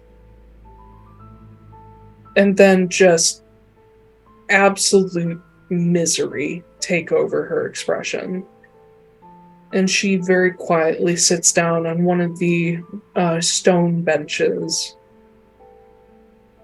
looking around at all of these flowers that are so familiar to both of you, some of which you created yourself.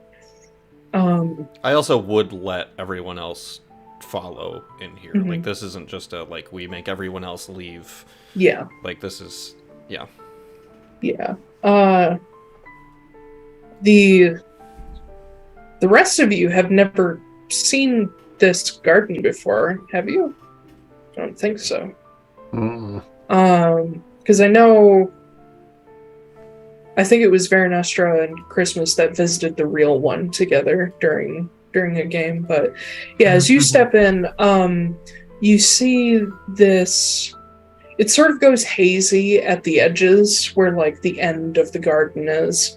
But you see this perfectly, like, in between manicured and overgrown garden that is surrounded by strange fey trees. There is every kind of flower you can think of, every kind of exotic flower you can think of, and then some that you have never seen before that look like combinations of existing flowers or something out of a storybook.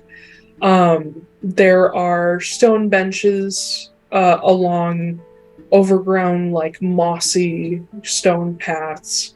And I believe at the center there is a pool, if I remember correctly.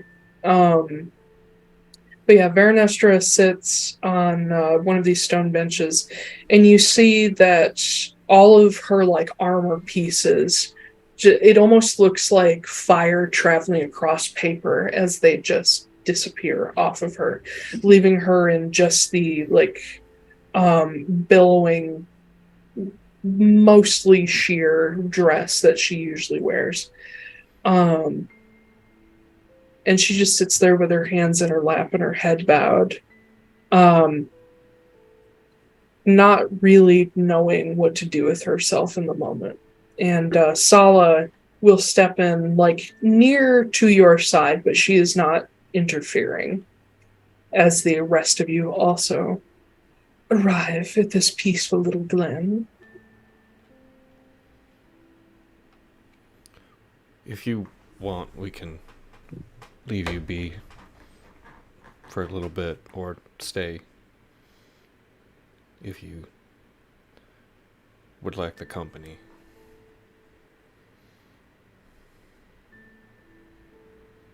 I'm not sure I understand what just happened.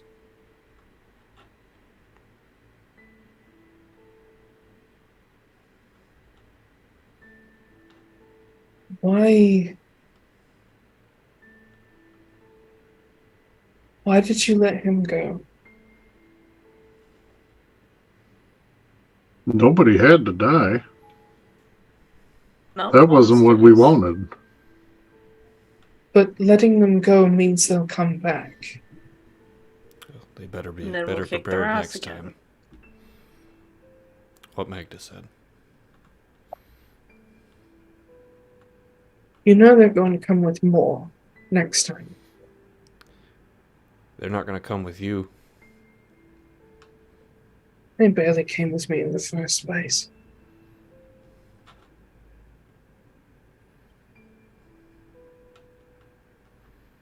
I don't...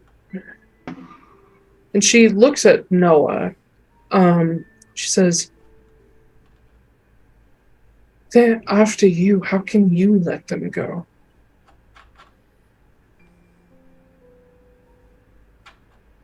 I didn't kill Hearsome because I wanted to hurt anybody or cause problems. I did it to protect people who needed to be protected.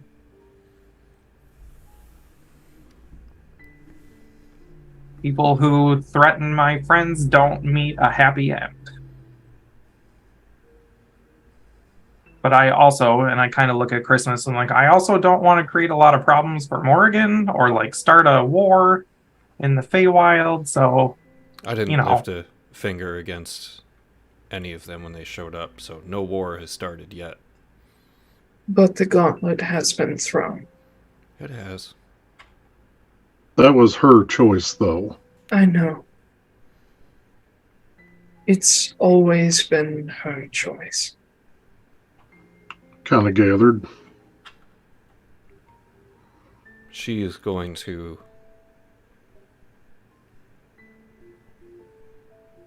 She's going to sink the Feywild into ruin if she continues on this path. It cannot afford to have its queen acting this level of foolish.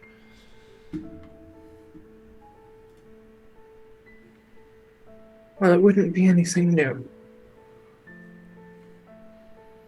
I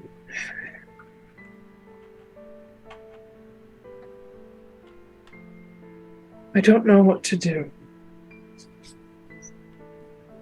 You don't have to do anything right now. Doing nothing feels terrible. Yeah, but doing something's also going to feel terrible. You're going to feel terrible regardless.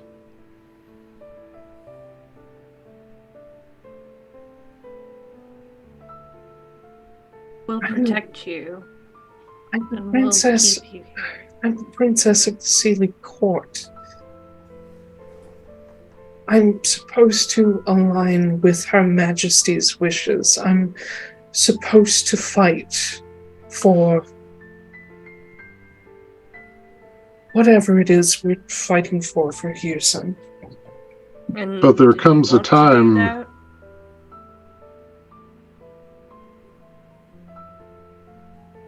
Magda first, then Foostrak. Yeah. We'll do like a hand-raising thing. I can get a conch if we want it. Did you want to do that? All the things that you were supposed to do. It 'Cause doesn't I think matter. that matters more. It does. No, it doesn't. What I want in the Seelie Court doesn't matter. I didn't ask what you wanted in the Seelie Court. Well, when it comes to anything my mother is involved in, it doesn't matter what I want. It mattered when it came to me. She wasn't involved with you. Yeah, but she didn't want you to have me. She saw you as a toy. And she wasn't going to try very hard to get rid of you. Well, her mistake. Indeed. She doesn't see us as toys anymore. You know that your mother is being all sorts of foolish. Always has. This may be a new low for her, but you are not obligated to follow her into doom. Yes, I am. Why? I am, and she looks at Noah. She says, I am now the crown princess of the Seelie Court.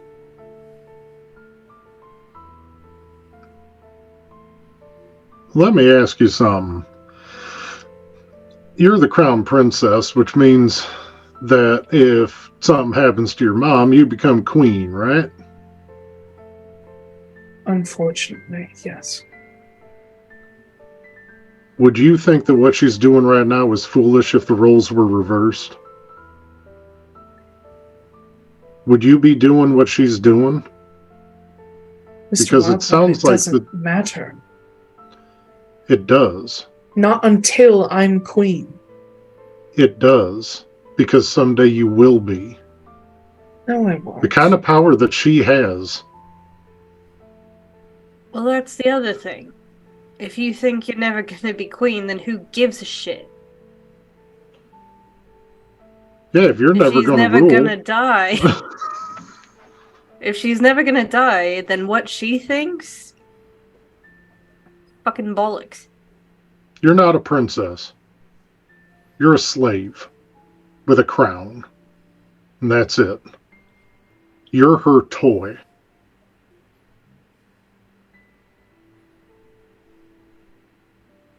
You're not that to us, though.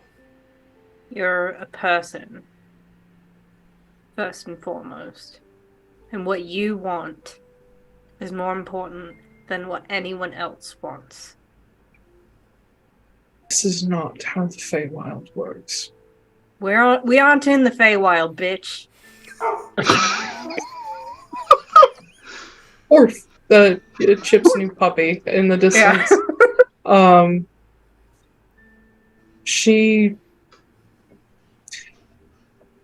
It is clear to each of you that she desperately wants to believe what you're saying. Can I ask a really insensitive question? Since Oberon told you not to come home, does that mean you're still the crowned princess, or are you going to end up like Lorcan? He has no bearing on my position. He's the king consort. He Yeah, told but me- Was what's that your more like mom don't gonna come do? home so your mom doesn't kill you kind of thing? Yes. Ah, Well, I mean, if you can't go home, He's telling me to wait for her to cool down. how many centuries does that take? I don't know, Mr. Borago. I never know. I don't understand how my mother's brain works. She is an embodiment of Irrationality? everything chaotic and unpredictable. We'll see about that. That's not a sign of a good leader. I'm going to become queen of the Fey Court. And probably be better adjusted. so shockingly. Perfect time for jokes. That was Ash, not. She is queen of the most powerful court because she is the most powerful archfey. It has nothing to do with her leadership abilities. I mean, the most powerful archfey just kind of got her ass handed to her by a bunch of mortals, and we didn't even damage her. We ain't even hurt her. Well, you did. No, That I only much. shot her once. Yeah. Verenestra stands up from her seat. She says, I don't know what you all plan to do, what next steps you're taking. I've been out of the loop on all of you for a while. I cast exposition. Yeah. We're going to go kill God. You want to come help? No. God. Yeah, that's a terrible idea. I figured I would shoot my shot, but, whatever. And she looks at Christmas. She says, the last time I spoke to you,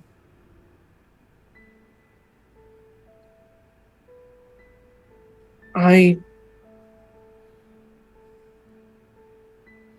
basically told you that I wasn't going to look after you anymore. And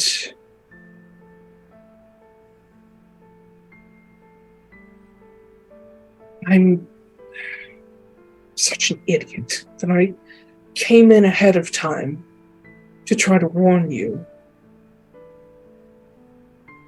Shouldn't have done that. Only good people do that kind of thing. I don't care about anyone else. Let me be very clear about that. Your actions say otherwise.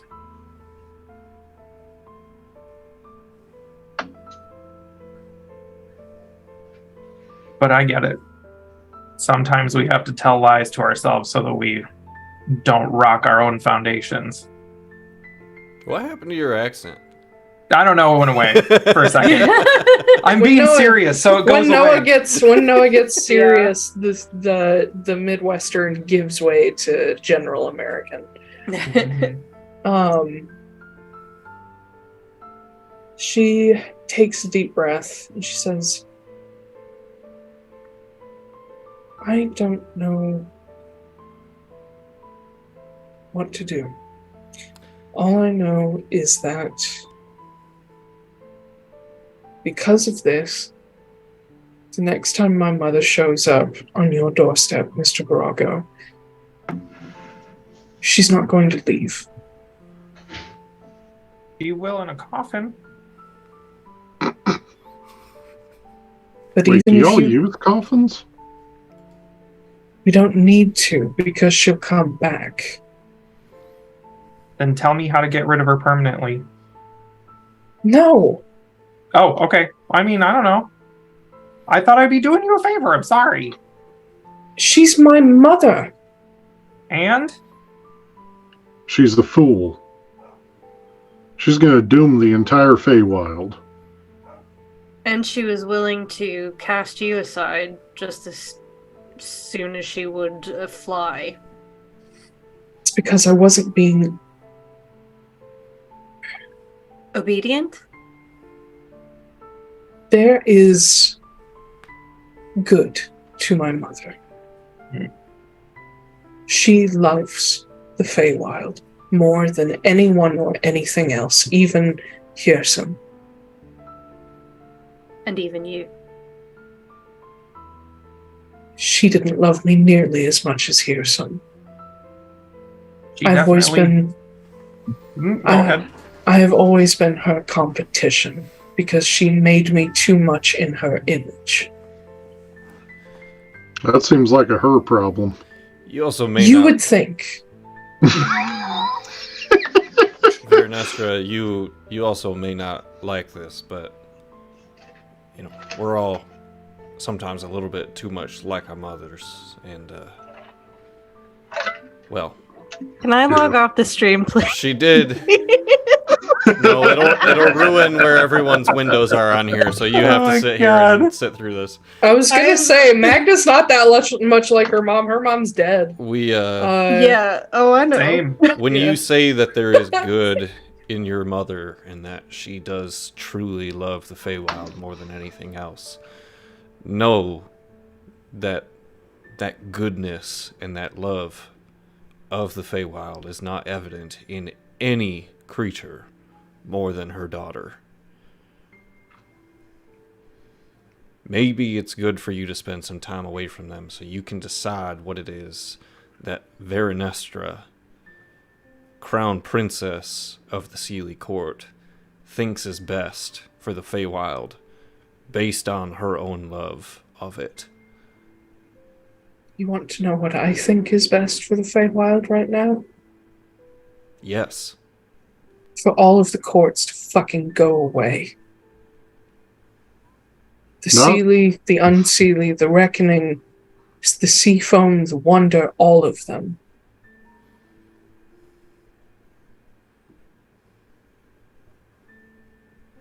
But Lighted idea.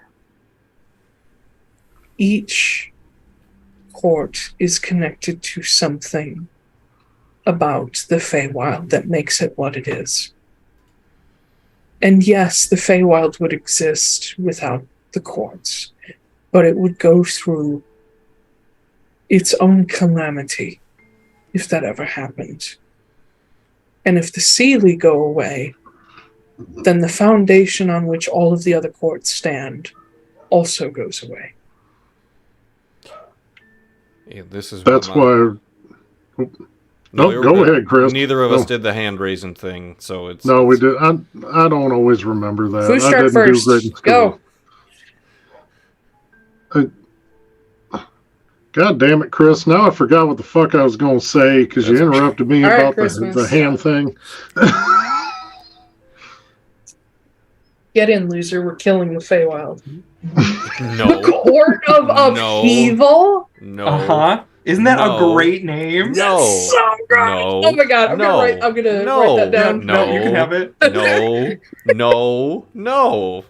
All right, listen up. Magda interrupts and is like, I was being nice to you before because I thought maybe you could help us with Sov, but since you're not coming with that, fuck it. You can do whatever the fuck you want, alright? That really has no bearing on us. But I've been in a position where I was expected to be something that I'm not.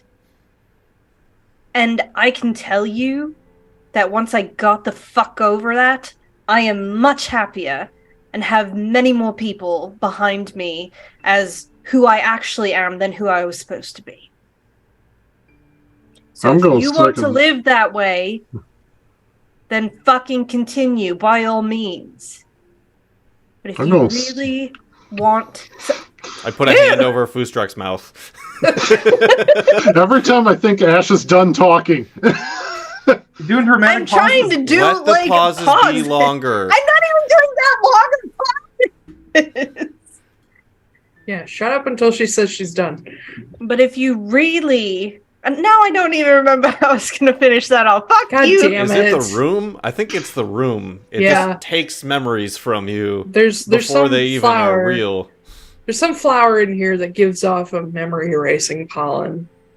If you want to have any sort of self-respect anytime this millennia, we'll be here to do that and help you with that. But until then, peace out, bitch, and I'm going to leave. Damn. Jesus. She's not useful to Magda anymore. Honestly, like, the tough love sometimes is the right way to go. Yeah, she was just sitting there pity partying, so I'm like... It's not Magda being a bitch. It's like, listen. Well, it's kind of both. Just knock down Foostrak's hand. Like, no. What? I second what Magda said, but nicer. You know, my dad and your mom are not that dissimilar when it comes to their beliefs and their fanaticism. And eventually I had to learn to think for myself and go off and trust myself and to kind of be my own hero when I didn't have any other one around. You have a unique opportunity here.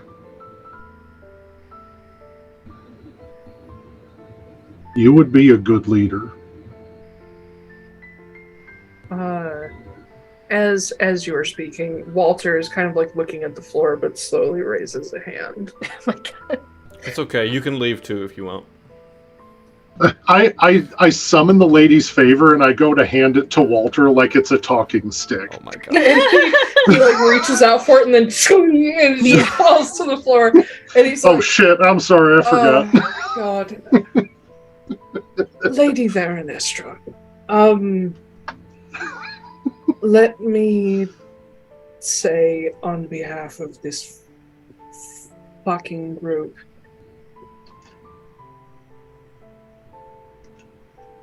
and on behalf of myself, I suppose, Miss Wrenly is, she's very knowledgeable about these sort of things. And partially, well, probably mostly thanks to her, I am also well versed in this whole going from what you think you should be to what you actually want to be.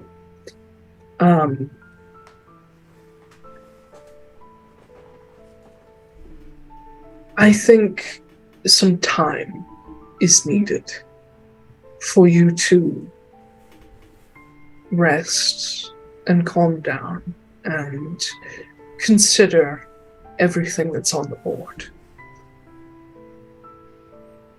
You are the crown princess of the Seelie, this is true, but you didn't ask for that. It's your mother's responsibility to you not the other way around.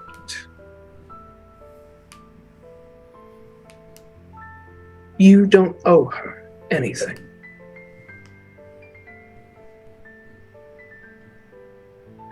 And I won't say much more than that, except that you have the very rare opportunity of a group of people who, because of either morals or a dear friend, and he glances to Christmas when he says that, we give a damn what happens to you. And I'm sure at least some of us would be perfectly willing to sit down and listen or talk you through things when you're ready.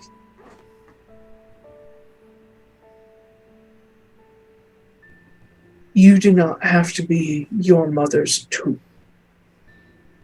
And I will leave it at that. And Verenestra, she's watched Magda go, and she's stared at Walter as he's spoken, but eventually her eyes turn back to Foostrak. And she says, "Your father, you said he's not dissimilar from my mother." No.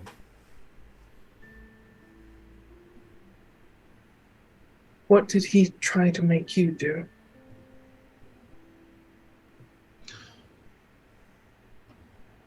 For years of abuse and training harder than what a child should be able to do. Going to bed hungry because I didn't do good enough.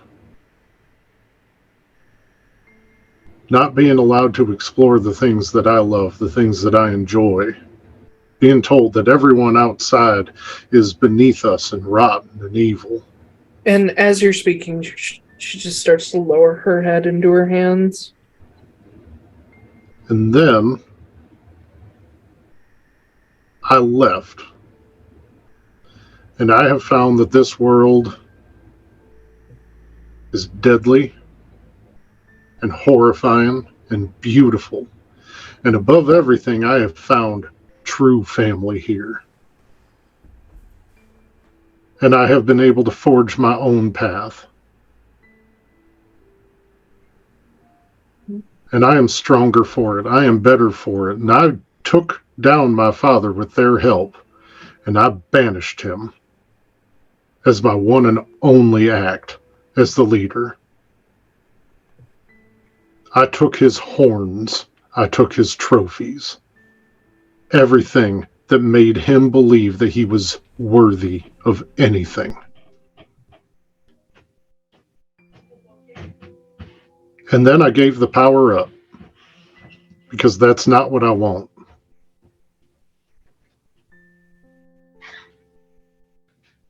A leader that doesn't care about their people is not a leader. They are a tyrant. And tyrants do not deserve our time. Except to throw them off their thrones and kick their asses.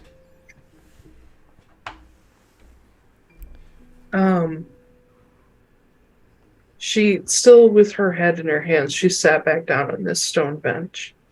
And you can hear her barely containing emotion as she says, "Can I be alone a while?"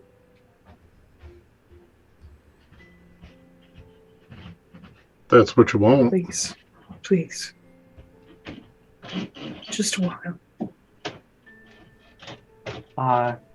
As I go to leave, I leave her a very small cake from the party. Aww. Just sit it gently next to her.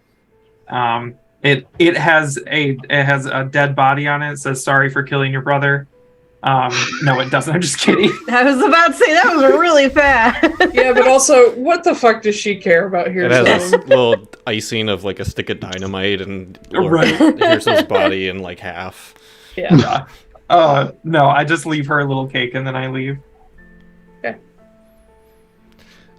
I stay for just a minute. Okay. Yeah. Before I leave, I will tell her that when she's ready, I will have tea made. Oh, okay. She nods.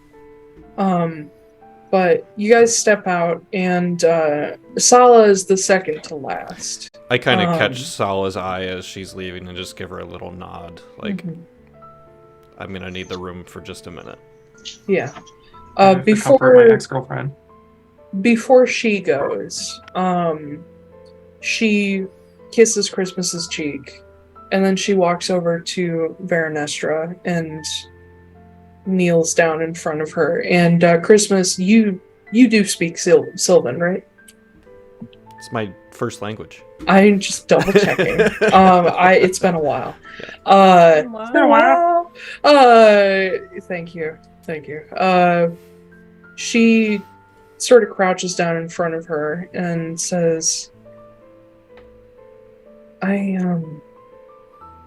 know you don't like me. I know you really don't like me. But I decided that if I ever got a chance to tell you, I wanted to thank you for taking care of him. And I don't blame you for anything that's happened. And she stands up and walks out.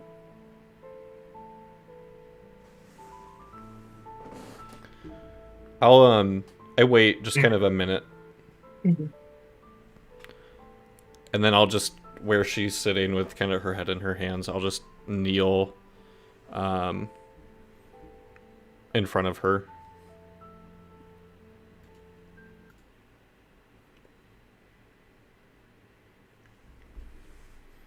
I'm not going to tell you what you should do.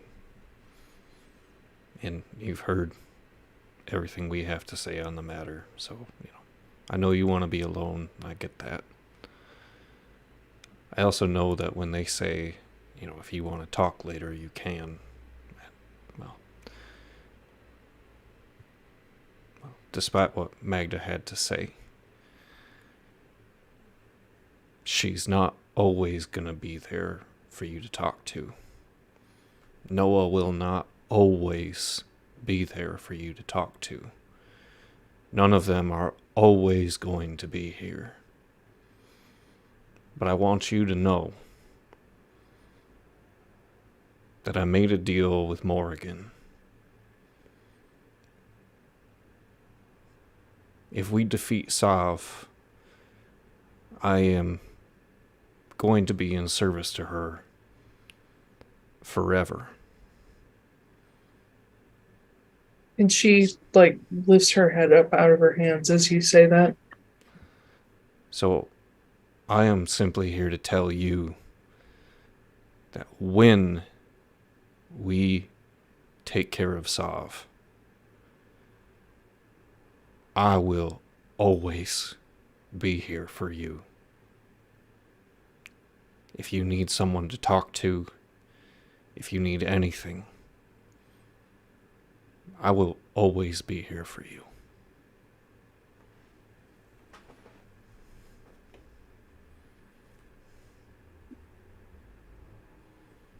So, I got my wish, then. That you would never die. Maybe not how you expected, but...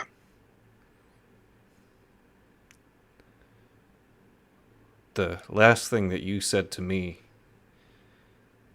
before I saw you again was that you would never help me again.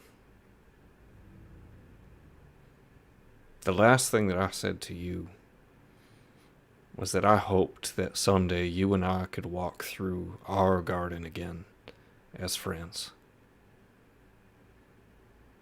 That's why it's here.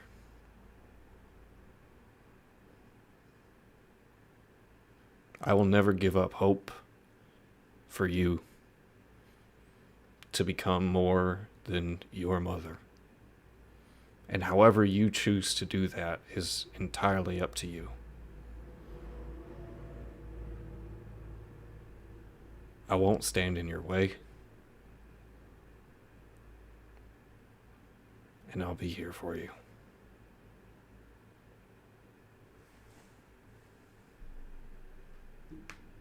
What does your wife think about that?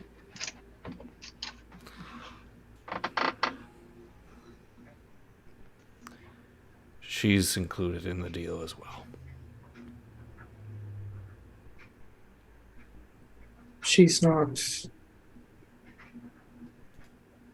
angry that you keep on trying to help me. She's not jealous or any of that.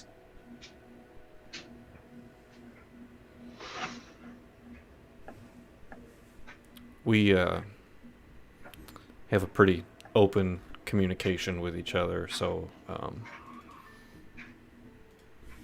no. Because we trust each other, and she knows that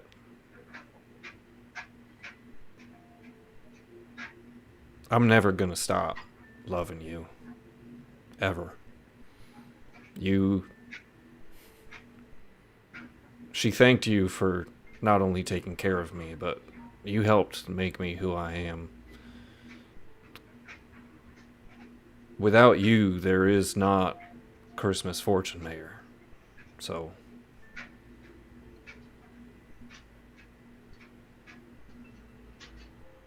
She was the better choice in the end.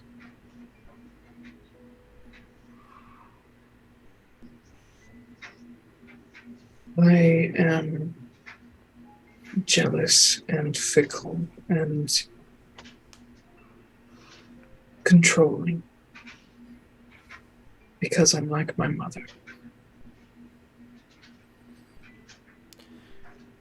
we all got parts of ourselves we don't really like. The choice we get is whether we want to work on those or not. If Tristan Kepler can be a changed man, I have hope for literally everyone. So you mean to say I'm going to see him around more? Maybe. I think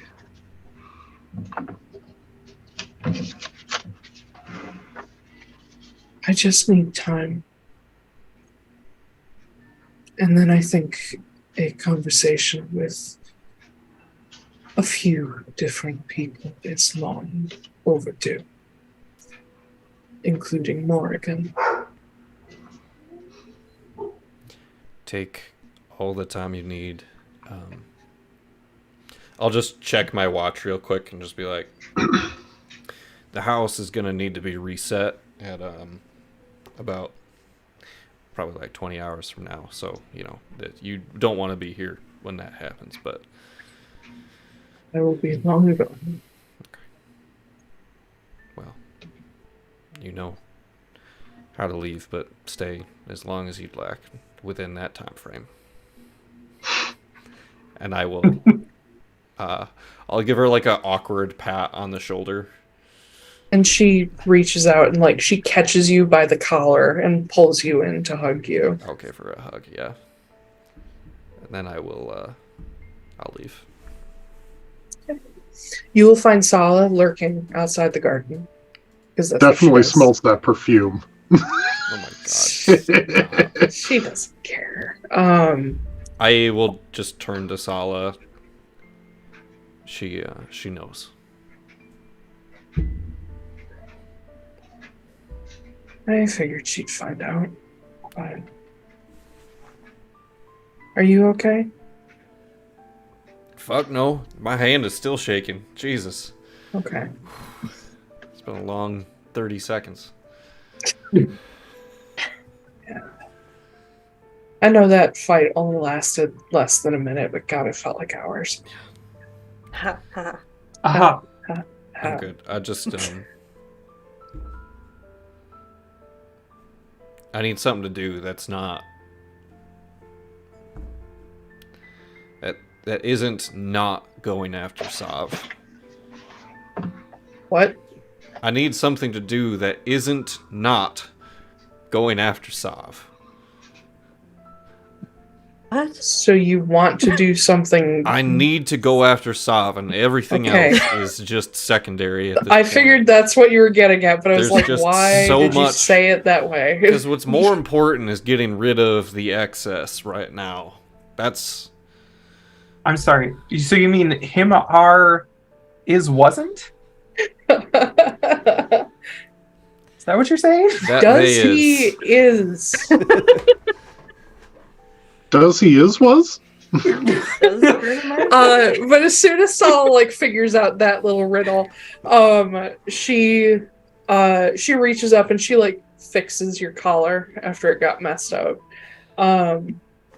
She says, "Well, there are a couple of people who need a second to rest.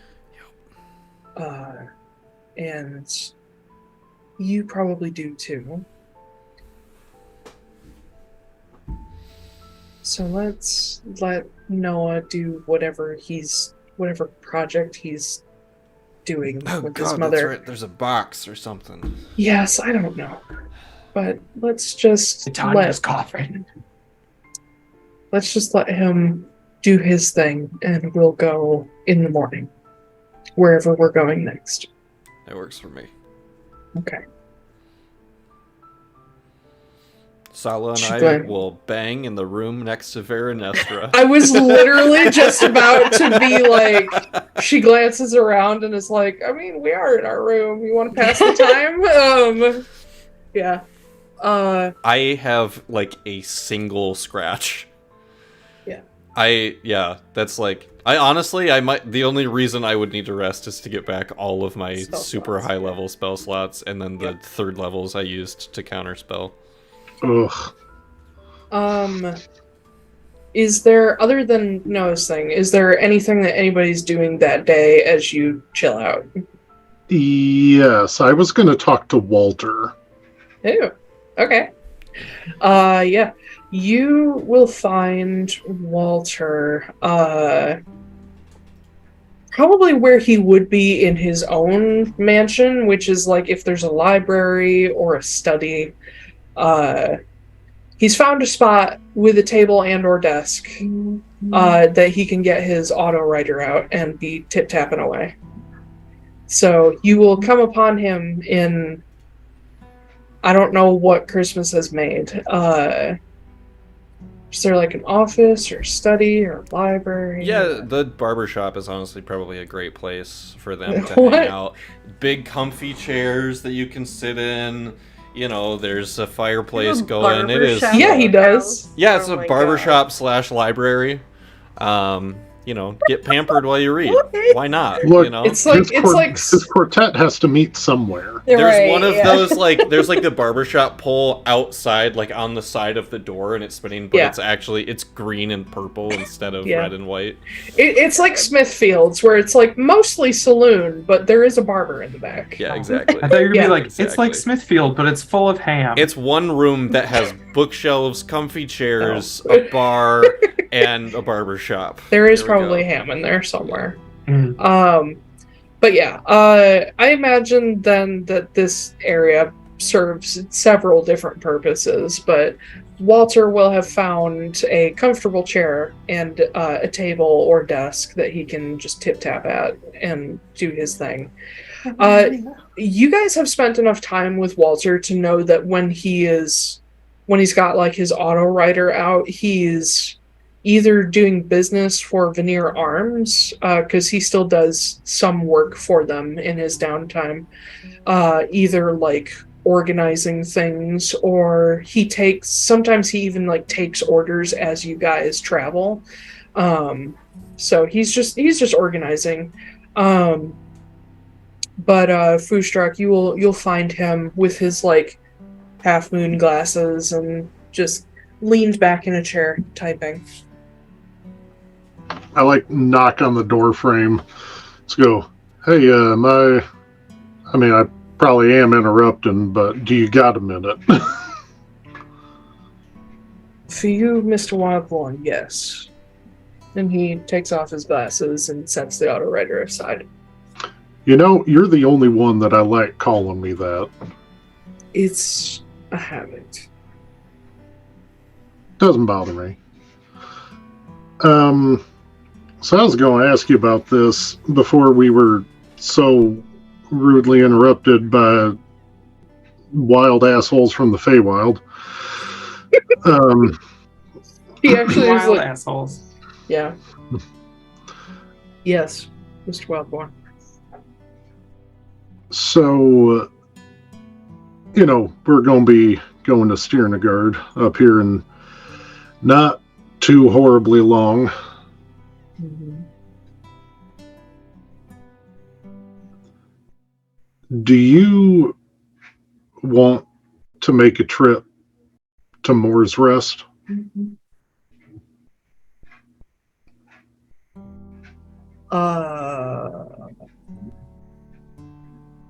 Why? I mean, your lineage, hidden as it was, you may not make it back. None of us may make it back. So if you don't want to go, you don't have to. But if you want to go, I'll go with you as moral support. It depends on if you want closure. Mr. Wildborn, I can't do that to them. If it's true that my family has been looking for me all of these years, I can't just show up and then go off and die. I mean, that's what Chris kind of did. He went and saw his folks and then just, hey, you may never see me again. Which is his right, and I don't criticize him for it, but these are people who don't know me. And I would hate to get their hopes up for whatever it is that they expect.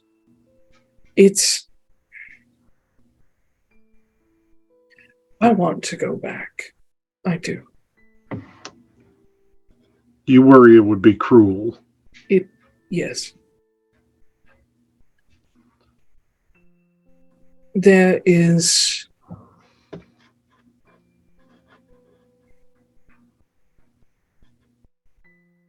when I first found out about being Gabriel Moore, my instant reaction was to run away. And Miss Wrenly knows this to some extent. But now that I've had time to sit with the information and go through all of this utter fucking nonsense with you people and see how each of you are with your families, it's made me want to go back more than anything in the world, in the hopes that I get a sliver of that. But I can't prioritize a moment of my happiness over their heartbreak forever. Can I make a counterpoint to that? You usually do, Mr. Wildborn. Yeah, that's fair.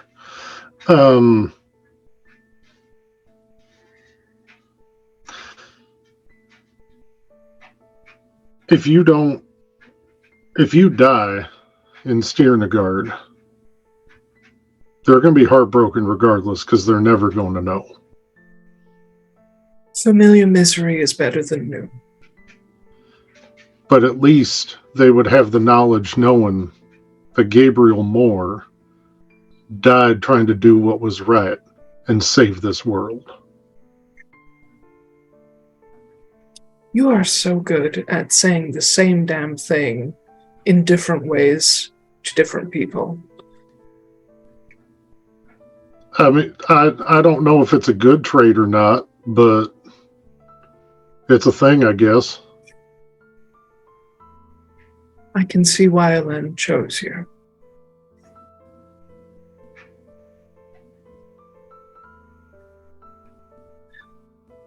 Choice is yours, and I'm not going to fault you either way. But if you decide to go and you want company, I'm happy to join you, and I'm sure that some of the others would be as well. It's what family does.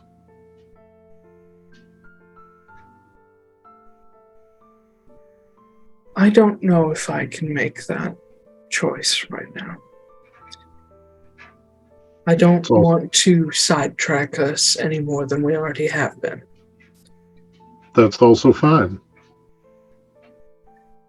If they would like to extend this wait by a day, then maybe. But I certainly don't want to go alone, and I'm not sure that I want to go right now at all. Is that something that you would like me to ask them about, or is it something that you would like to ask them about?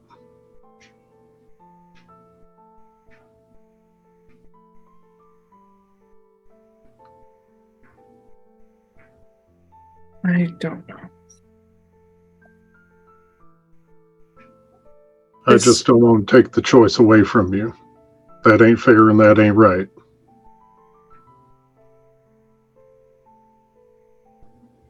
This is a hard time to deal with any of this, for any of us. And I feel like the longer we wait to deal with this problem, the more danger I put everyone else's families in, especially yours.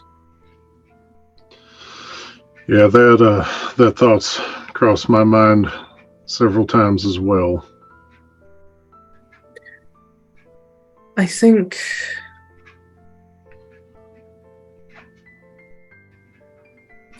I'm going to write a letter. Consider it your influence. And I will send it to them. Not if I die, but I will send it to them perhaps tomorrow. And if I make it out the other side alive, I'll go to see them.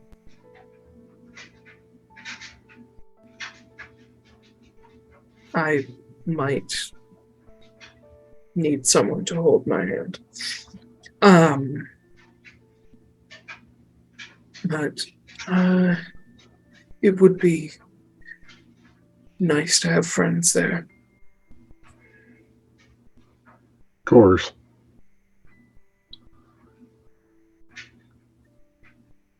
I appreciate you looking out for me. I do. You've looked out for us quite a bit, and that's despite us getting off on the wrong foot. Well, to be fair, the relationship hasn't changed that much. I'm just more tolerant. I mean, you should have seen Noah this morning. He got this close to my face. Yeah. Did he? What did he do? He whispered in my ear. It was. I'm not sure if it was terrifying or just creepy. Haunting? Yes. Yeah. Yeah, that's... It is deeply disturbing for the tiefling who is getting the reputation of being, the black powder alchemist, leaning into your ear and whispering, "We're going home." It's horrible. You know what you're talking about. Now imagine if you did that before we went to Steernagard. Foostrak, are you trying to give me nightmares? Because I No, already have plenty. I don't need more. I'm just saying it could be worse. That's not helpful. It has never been helpful to remind someone that things could be worse. It just makes them feel bad for feeling bad when things aren't that bad. Toxic positivity. This is what killed the people in the swamp, I'm telling you. Yeah.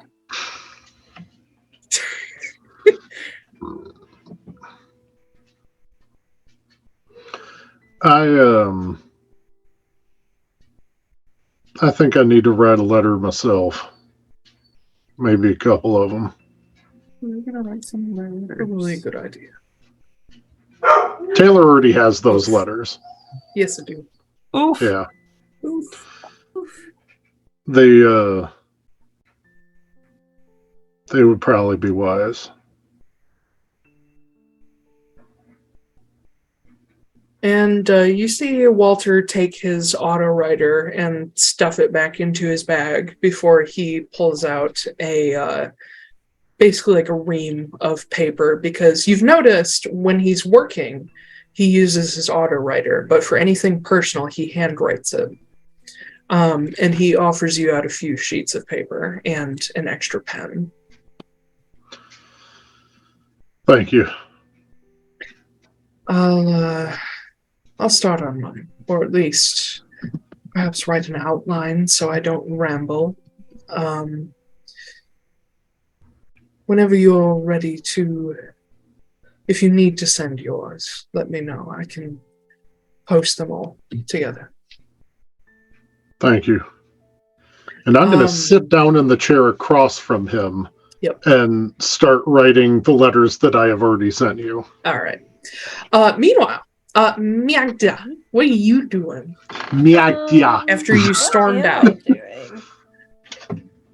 I guess I'm going through the mansion and I'm exploring to see if Christmas made like little rooms for each of us or something. Because I know he would do something like that. So I'm like looking around seeing which one's mine. What does it look like? Oh no. Oh boy. Magda's room has a note on the door that says to Magda. Okay. So you would know it's your room. Oh, I guess. Okay. Makes it easy. The note basically says, "You're weird and I never know what it is that you want, so this was the hardest of these rooms to put together. So instead, I made a recreation as best as I could remember of Gwyn's room when we worked together with the crows." Oh! Magda has never seen that room. I thought you would enjoy knowing Gwyn the way that I did, because I know that that version of Gwyn would have loved getting to know the Magda I know too. Stop it. Okay, well, fuck. If it's supposed to be Gwyn's old room in fucking Amadathelion, so what you will find then is not terribly dissimilar from Christmas's apartment in Amadathelion, but the place Gwyn lived, she would sometimes like move around to short-term places, but like her go-to was always a third floor room above a what was it? I actually know where she used to live. Would be a third floor room above a bakery. And so what? Like bread? I included the smells. I would have included the smells. Yep. As you open the door, you see that there is a staircase leading up. And as you step up this staircase and open the interior door. You can smell like freshly baked bread, and like pies and cakes and scones and that kind of thing. And as you open it up, another, not terribly strong, but another scent hits you of like very light cedar. And as you step into the space, you can almost immediately tell that this is Gwyn's room, because you've seen her room in Mana's. And the lady has a scheme. It's like stepping into a house in like northern Amnobalin.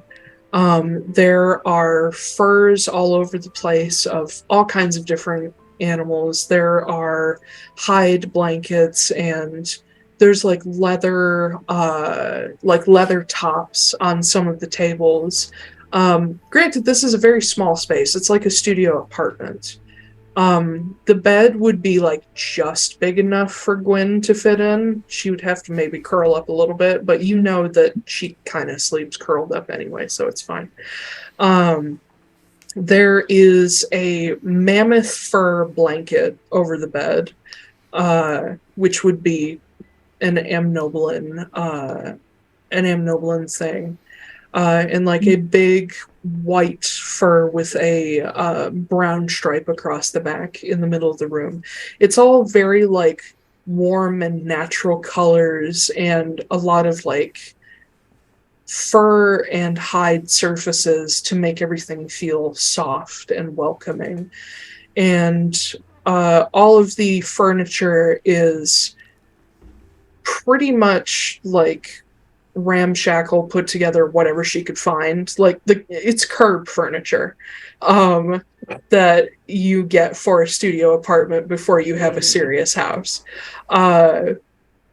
And you see that in one corner, the nicest piece of furniture in here, other than the bed, which had to be custom made because she's fucking gigantic, the nicest piece of furniture is a desk. And you recognize that the desk itself was made by somebody else, and it's a fairly nice piece. But the entire, like every bit of the surface of this desk has been carved with symbology and designs that are absolutely Gwyn's, like her tattoo style and her actual like art style, where she's kind of made this desk her own, and there's a big poofy chair sitting next to it. And it's just very homey and familiar to you.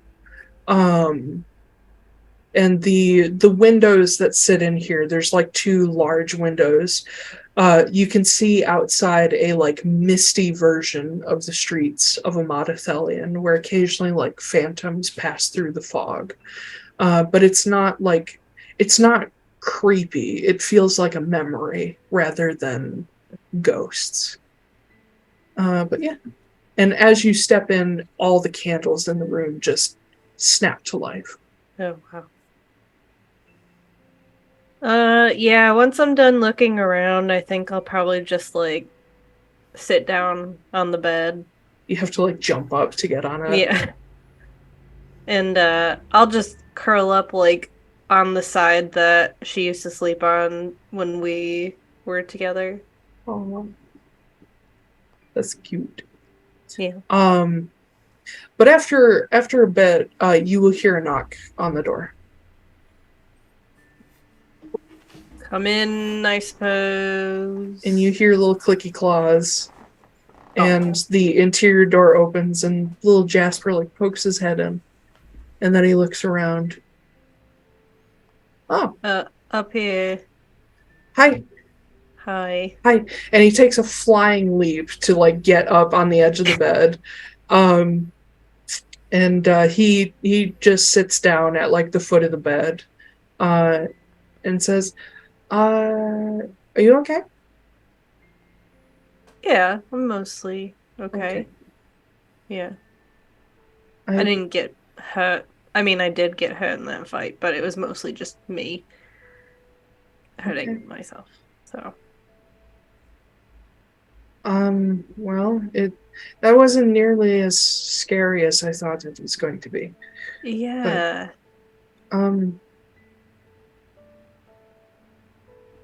Are you okay in general?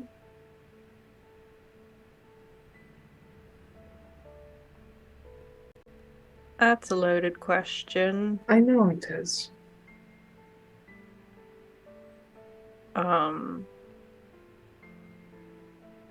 No, but I've been better than I have been. Okay.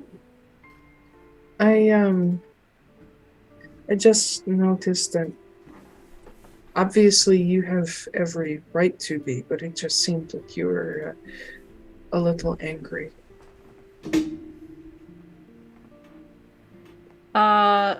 Verenestra was sitting there feeling sorry for herself, and I just got a little sick of it. It's nice to see that the tables have turned.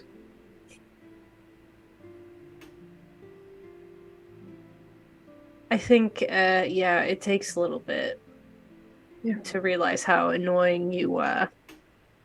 That's not at all the kind of lesson you should take away from that. Well, the lesson you should take away is that I'm proud of you, that now you're the one not doing that anymore.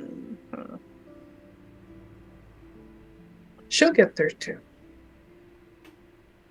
Yeah. I just wish she was helping us against Sov, but... Well, I've already got like a whole crew and everything. I know. She's got her own shit to deal with. Yeah. It would be nice to have an Archfey helping, but also, from what Christmas said, it sounds like technically we already do. No one knows that. No. Wait, you didn't say... No, sorry. No one knows that. Yep. Sorry. Hey guys, sorry friends. I'm gonna live a lot longer than you are. Have fun with that trauma. Also, I sold my soul. Bye. Bye. Right. Scratch that. Says, yeah, it would be nice to have her help, but I mean, we've got good help already. Yeah. Well, you know what they say, you can lead a horse to water, but you can't make a kick ass, so. What? Write that down. Yeah. Write that down. That's the new I think the one in Reese's Ridge is you can lead a horse to water, but you can't make it do its taxes. Yeah. No, yeah, I remember that. Yeah. Yeah. But he comes over and he like crawls up next to you and curls up and says, I just want you to know that I'm very proud of you. And you should be proud of yourself. Don't make that face. I know that face. Stop it. I haven't really gotten very good at the whole taking compliments thing. I know, but you're getting better because you didn't immediately say no. Which you should also be proud of. Okay. Thank you, moving on. And he says, and when this is over with, I know I've already said this to you before, but I just want to remind you that when this is over, you and I are going to get Gwen back, and he like leans in a little bit and he says, and Amelia, if we can. And, you know. That would be nice. Yeah. I know he's finally made peace with the idea that she's gone, but if she doesn't have to be gone, she shouldn't be. I agree.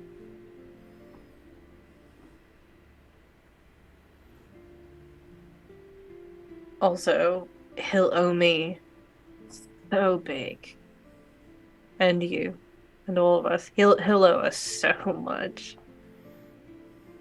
And Like- Jasper smiles a little bit, and he's like, I don't think that's the takeaway we should have in this situation. No, it is because we will have for the rest of our lives a on-call teleportation service. You know this.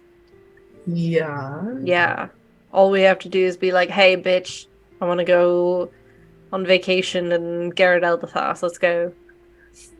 You mean you don't want to call Noah to use his airship? I mean, that's going to take a lot longer, right? Yeah, but it's an airship. Like, That It's is a the cruise. biggest airship. That is true. I'm just talking like immediate, Oh, yeah. like, yeah. We should go to, I want like... bananas for breakfast. Let's go to fucking Girl Calicar? Shell. Yeah. Yeah. Yeah. It would be nice to go to Kelly. I'm a frost kobold, which means like I'm kind of built for the cold and dark and all that kind of thing. But I'm still a lizard. I like the sun. Yeah. I don't like the sun. I can tell. I'm very pale. Insight check. Is Magda a vampire? She No. wishes. I- But yeah, he like kind of curls into you, and he says, I also wanted to say thank you. Just kind of in general. I haven't done shit about Well, it. like, like Foostrak, he's like my brother. But you, I don't think there's anybody I have more of a sibling relationship than you. Because you have absolutely kicked my ass before. I still have the scar on my leg. And we've gotten into a lot of trouble together. But we've also had fights and supported each other and that sort of thing. And I think if it weren't for this group, I wouldn't have been what my people needed when I went back to them. And now I'm like a major in the Glacier Watch. And like I'm a chieftain. Yeah. And like I have a lot of responsibilities and important stuff to do, and no one thinks I'm stupid anymore, and it's very strange. It's They deserved. think I'm the smart one now. You are the smart one. You're the smart one out of all of us. Oh. Statistically not true. I might be like Emotionally intelligent. I'll take that. I work hard on that. You know I deserve that Yeah. distinction. I know. But like if you hadn't hooked me out of that tree, and if you hadn't helped make Agra see sense, none of this would have happened for me, and my people wouldn't have had the kind of person they needed to get them through all of this shit. And like, now my people have the support of the Glacier Watch, they have the support of the AMC. We have friends in like places all over, and people who don't want to take our land and erase our culture anymore. I've got friends in arms. Oh my god. Sorry. Benjamin. I know, I'm the worst. But looking up at you, he says, and yeah, the others deserve a lot of credit too, but I think you were the person who challenged me the most. I know I can be challenging. Yes. But it's good.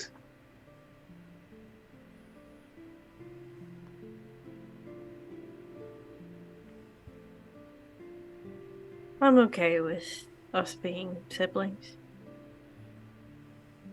I've always wanted a brother, and now I have so many.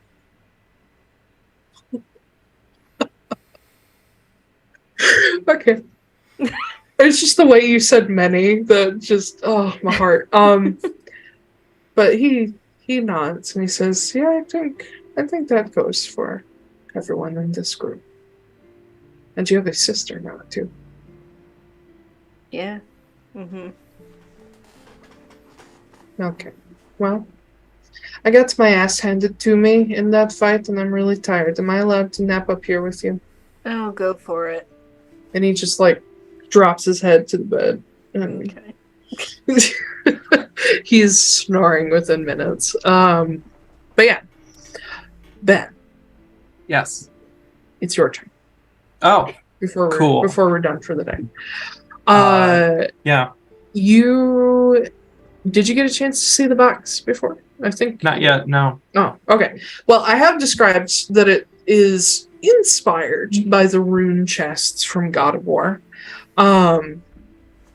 When Christine brings you further into the workshop to show you what she's made, the first thing she hands you is a small replica, which is the size of an ice cream bar, basically. And you see on this little replica, there are loads of both arcane and Thunar runes going on. It is beautifully decorated and gilded. It's hefty too. It feels like it's made of solid granite. And then she unveils the full-size chest to you, which is roughly coffin-sized. It is. It is. A gigantic stone and gold and obsidian chest covered in runic imagery. And you can see that in the big version, all of the gilding has very careful, filigree, not filigree,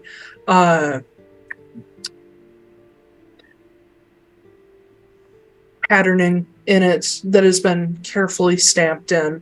Kind of inlay? Inlay, yeah. Inlay into the gold itself. Nice.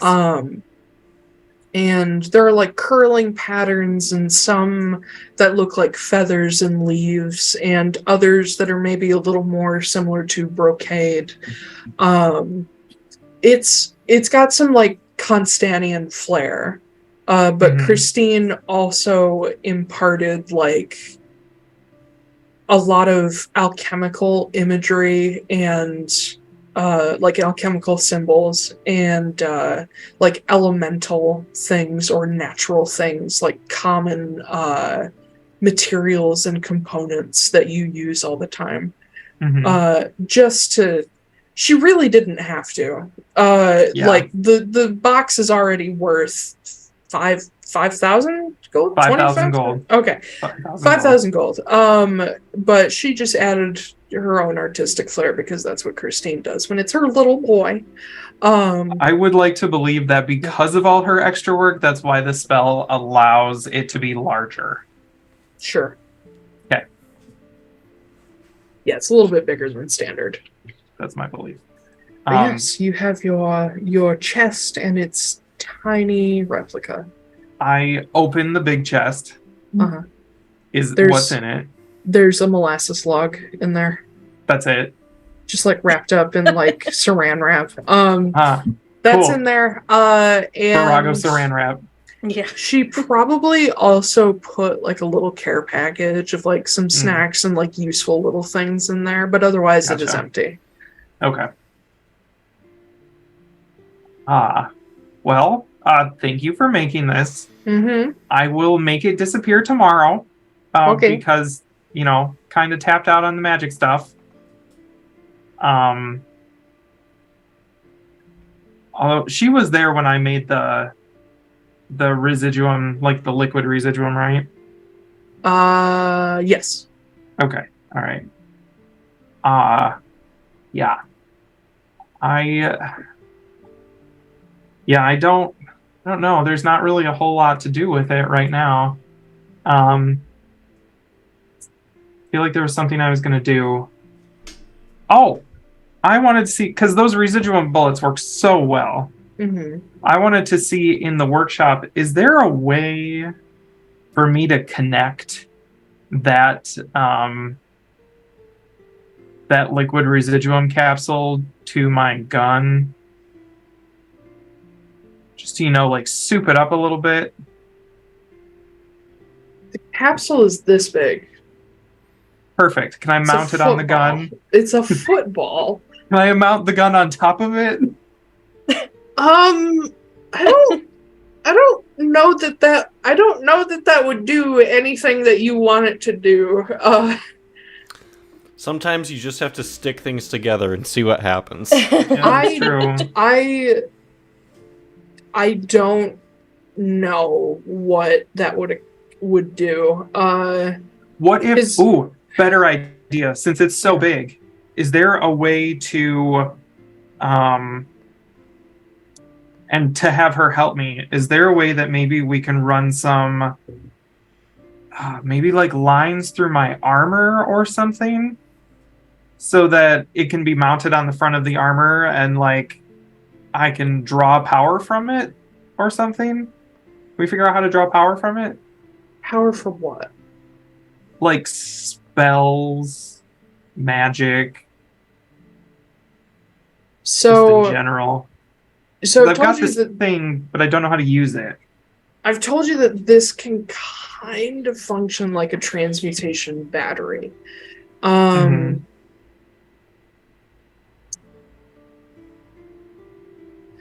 You know what? Since you've got your mom here, and I know you have access to, like, ritual casting, some spells. Why don't you make an Arcana check with advantage? Okay. I'll guide myself just for funsies. Okay. Oh, I rolled 18 twice. And so 25 Flash of Genius. Let's make it a 30. Fuck. Okay. So I love that you now say fuck every time, like as if I'm not gonna reach that. Well, you cracked my DC. Uh-huh. So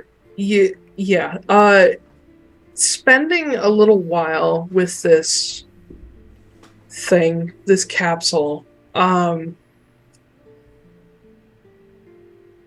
you'll be able to learn some more things about what it could potentially do. Okay. One thing that might strike you as interesting is, while this could potentially be used like a battery, you have to figure out how to charge it to use it for something like that. Okay.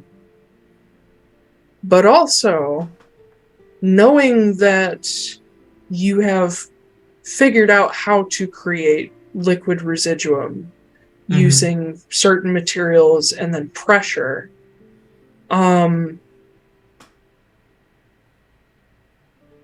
you will come to the idea that once this stuff is compressed, it does not need to stay in the capsule. You could open it. Okay. Safely. Gotcha. And thirdly, this is more of a reminder than a new discovery. This stuff is potential, not magic itself. It can fuel, it can act as a conduit, but this is just energy that you're dealing with. And okay, kept in the capsule form, this liquid residuum is like battery acid, essentially.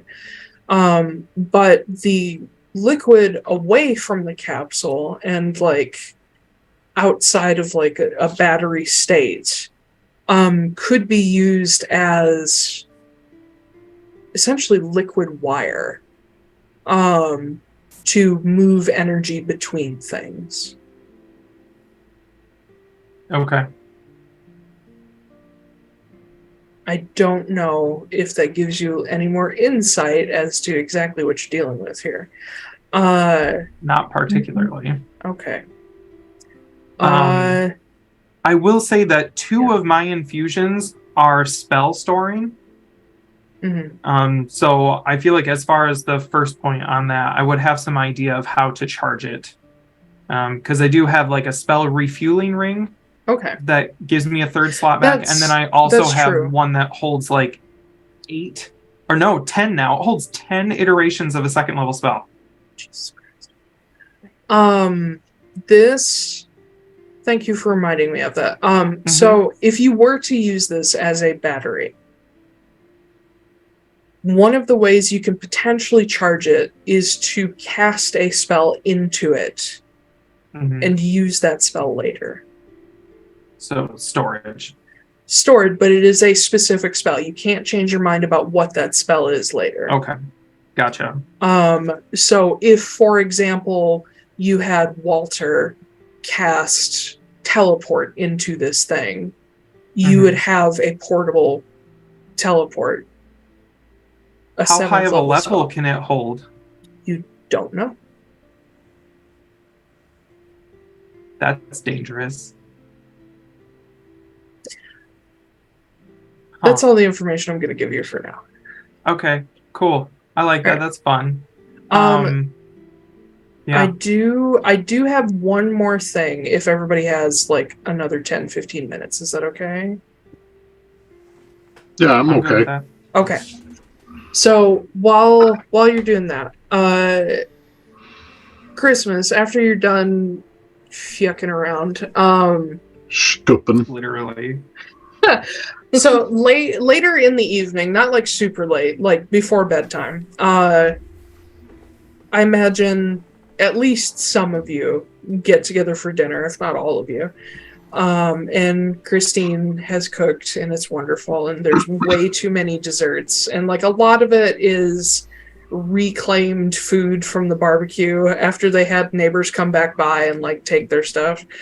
Sorry. But at dinner, the Boragos like originally welcome you to like their dining room, unless you want to use the mansion's dining room. I mean, it's there. It's free labor too, so you know. Yeah, let's use the. Oh yeah. Christine just like directs the phantoms, and then redoes Christine's everything. Food plus my labor is just like wonderful. Yes.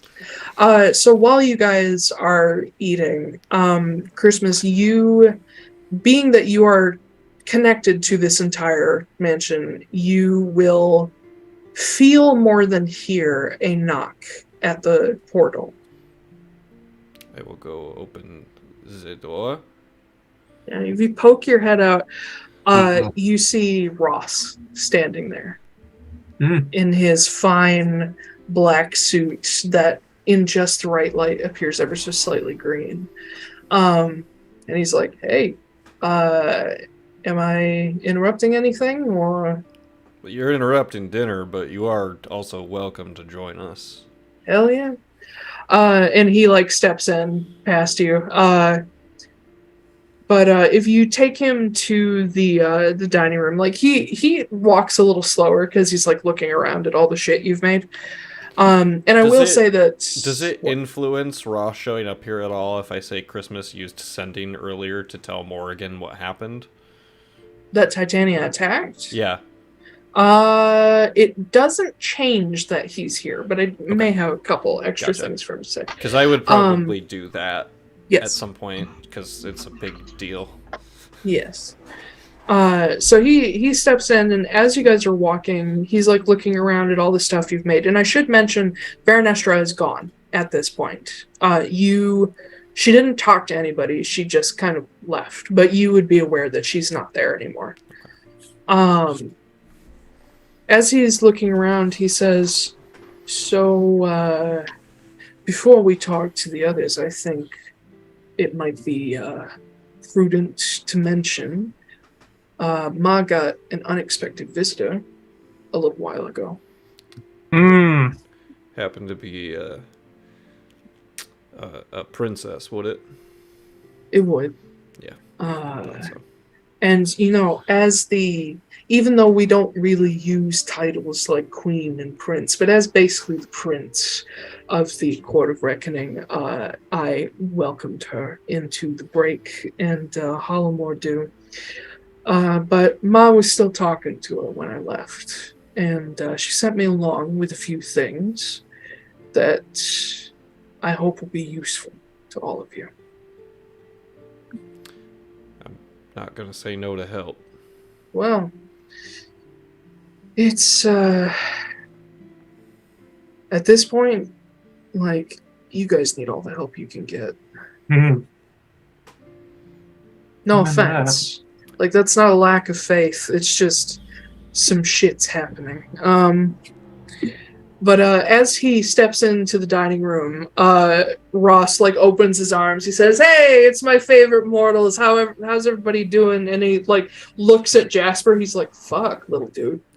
And Jasper is just like, "What? I'm fine. I just, I'm fine." And, like, straightens his, like, little blue robe. But Ross looks over all of you. He says, "First of all, greetings, love, all that nonsense from my ma." She says hello. Secondly, Chris, did you tell them about the whole thing? No. Okay, cool. Then I won't tell your secrets, but Christmas visited us very, very recently. While I believe the rest of you are kind of on a downtime hiatus kind of thing. There is a limit to what the Court of Reckoning can do at the moment, as Ma is still gathering up her power and reestablishing everything. But we want to help as much as we can. Not just because Chris asked, because you are our friends. And especially considering what happened today, which, thank you, Chris, I think it is in everyone's best interest, even Titania's, despite being a stupid fucking bitch, that we boost our nobodies as much as we can before you face up.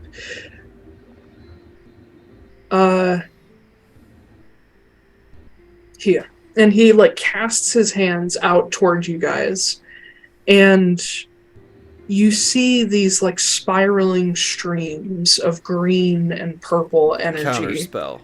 This is technically not a spell anyway, but... This is like the same thing when Noah just killed that horse you summoned immediately. Yeah.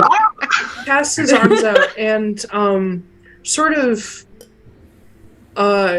as it hits each of you, like, a different color of this energy hits you, that all of them start out as green and purple, but they fade into colors relating to you as they get closer. Except mine. Except yours. You get the purple beam. Guess those are. But, like, Magda's becomes, like, a deep emerald. Noah's becomes... probably similar to, like, the maroon of his skin, and then Foostrak's becomes, like, bright sunflower yellow, and Sala's is like that icy blue. You all feel a surge of energy, and you may all level up. Yeah. Woo! To level 19? Just kidding. 18? Yeah. Oh my god. I was going to ask if we leveled up because of fighting Titania. Yeah. Which means that some people now have access to 9th level spells. Nope. Mm-hmm. Walter does. Oh, Walter does. Yeah, Walter does. Yes. I don't include the NPCs. Wait, does Walter? I don't know. No, he's a multi-class. He does not. Never mind. But anyway, yeah, whatever. And he says, and on top of this little gift, I also bring you the gift of knowledge, I guess. The gift of gab. Christmas, Ma kind of told you some of this, but I did a little more research of my own. To catch you all up, we were asked for the power to destroy Sav. Not just kill him, but destroy him. And that's not something that Ma knows how to do. That's not something that almost anybody knows how to do. Every god is different, and every soul takes something different to destroy them. The one person in our little corner of the cosmos who probably does know how to destroy a god is Sav. I don't know if any of you remember from your very, very niche history and religion lessons, but there was once a Balin god named Caro, the god of luck. He was Savros's brother. And the horsemen of the dissolution destroyed him during the Age of Frost. He was trying to free the world from them. And when he died, it took the rest of the Balin all together to summon up the Monomarig to finally dethrone the Laka. So, if that tells you what kind of power we're dealing with here. But the additional information I learned that may be useful to you all is about the Vault of Souls. This vault is the reason that Sav has never died. Many gods have died hundreds of times. It's not really that big of a deal. I've died a couple hundred times myself, but I'm an archfey and kind of a demigod, so whatever. But Sav has never died. He's never been gone for a millennium and come back. He's been building power continuously for ever. And that is the reason why he is so much more difficult and powerful than his father was. But the Vault of Souls it's like a shield for him. If something strikes him that could kill him, he just spends a bunch of souls to throw it off. Oh. Granted, it's tens of thousands of mortal souls that have to go that way, but I have a working theory here that if the Vault of Souls were emptied, it would not only be possible to kill him, but it might be possible if the Vault of Souls were destroyed to destroy him. Because as long as the vault exists, it will keep collecting souls. Anybody that he can either ensnare or just steal out from under the Reapers and Fearin. Even if you empty it, there will still be intake. I don't know how to destroy the Vault of Souls. I don't know what that would take. I don't even know what the fuck the thing really is, other than a place. It will take exactly one Noah Borago. You know,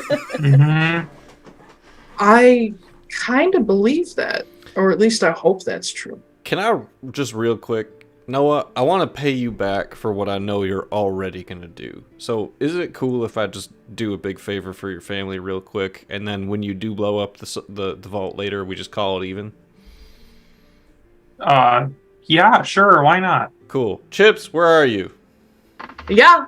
And he pokes his head out of the kitchen. Get over here. And he stumps his way over. Cool. Take that off. What? Take it off. No. No. You just Yeah. Don't Mr. make it a roll Fortunemær, conversation. I don't know what kind of bat you think I am. But I'll just I'm married. I tap the wooden leg with my foot. Oh, that. Okay. Well, you Take were it off. looking down and and he just pops his leg out of it and he's like balanced on one leg. He's like, okay. I help him balance a little bit, and I'm gonna take my hand and put it on the stump where his leg is. That's weird. I'm gonna cast a new spell that I have since we leveled up. I'm gonna cast Oh, cool. Regenerate. Oh no. And over the next 2 minutes, you guys will watch as Chip's leg grows back. Shit. Oh, All right. you didn't even ask him if you wanted to keep it or not. He can still keep yeah. the leg. He just No, I meant his stump. right. He can still keep the That's not what I mean. Okay. Last campaign I offered this to somebody as Kit, and she told me that she would rather stay an amputee than have Yeah. her original limbs back. ah. It's okay. Well, now this is Way to not ask consent. Right?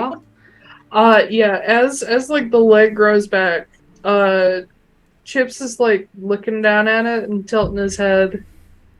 Big old ears like flop to the side, and he's just like, well, shit, now I gotta fix my whole wardrobe.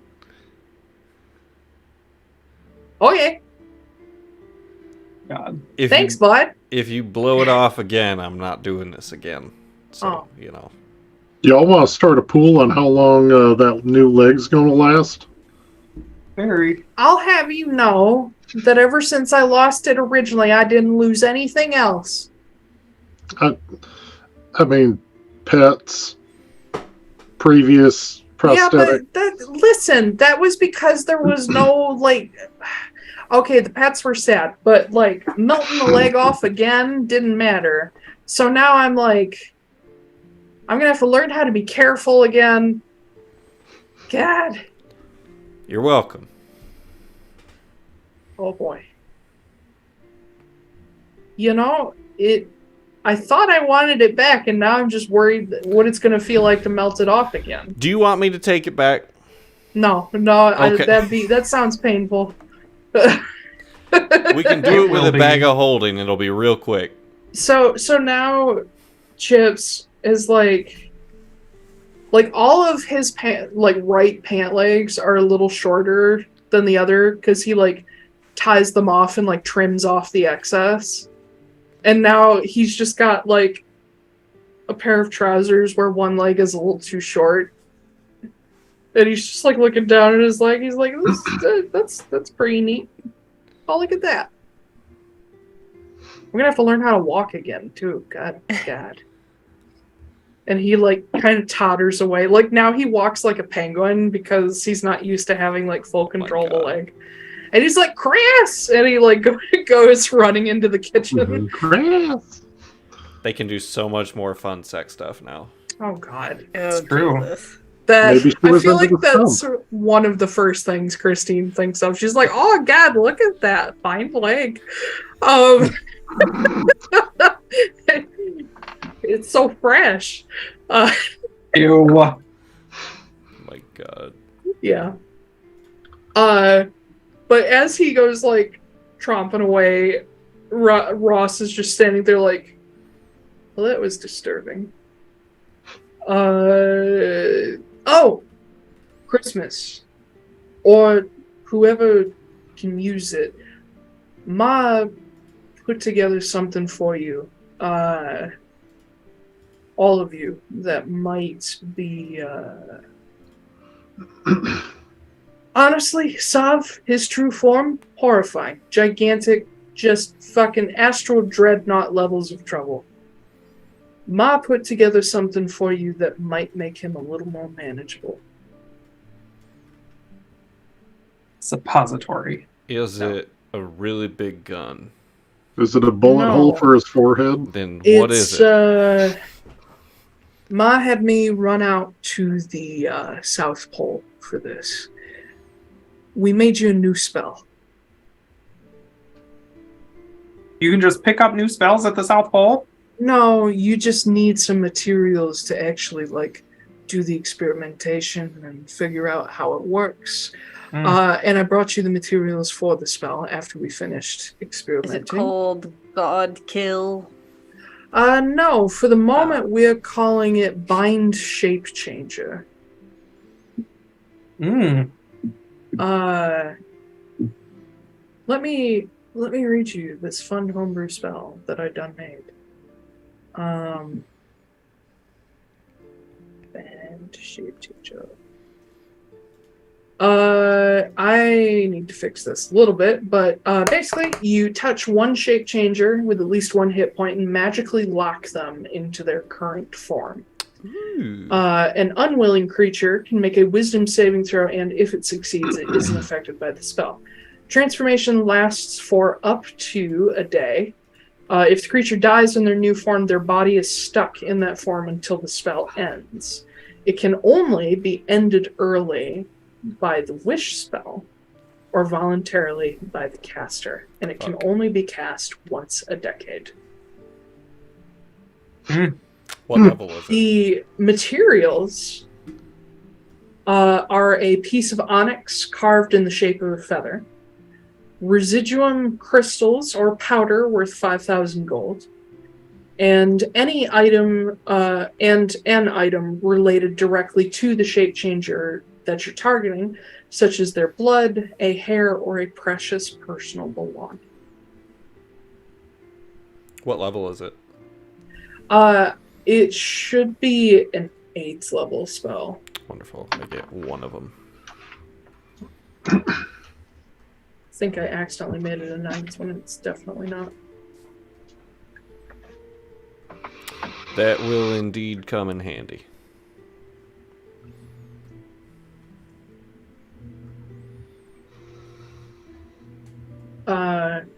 But this spell is available to anybody in the party who has access to 8th level spells. And being that Ross is, I believe it would just be Christmas and Walter. Yeah. And Vesper. Hold on, let me double check the fucking party.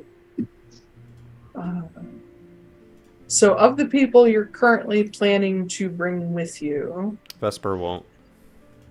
Vesper will because of something outside of her class.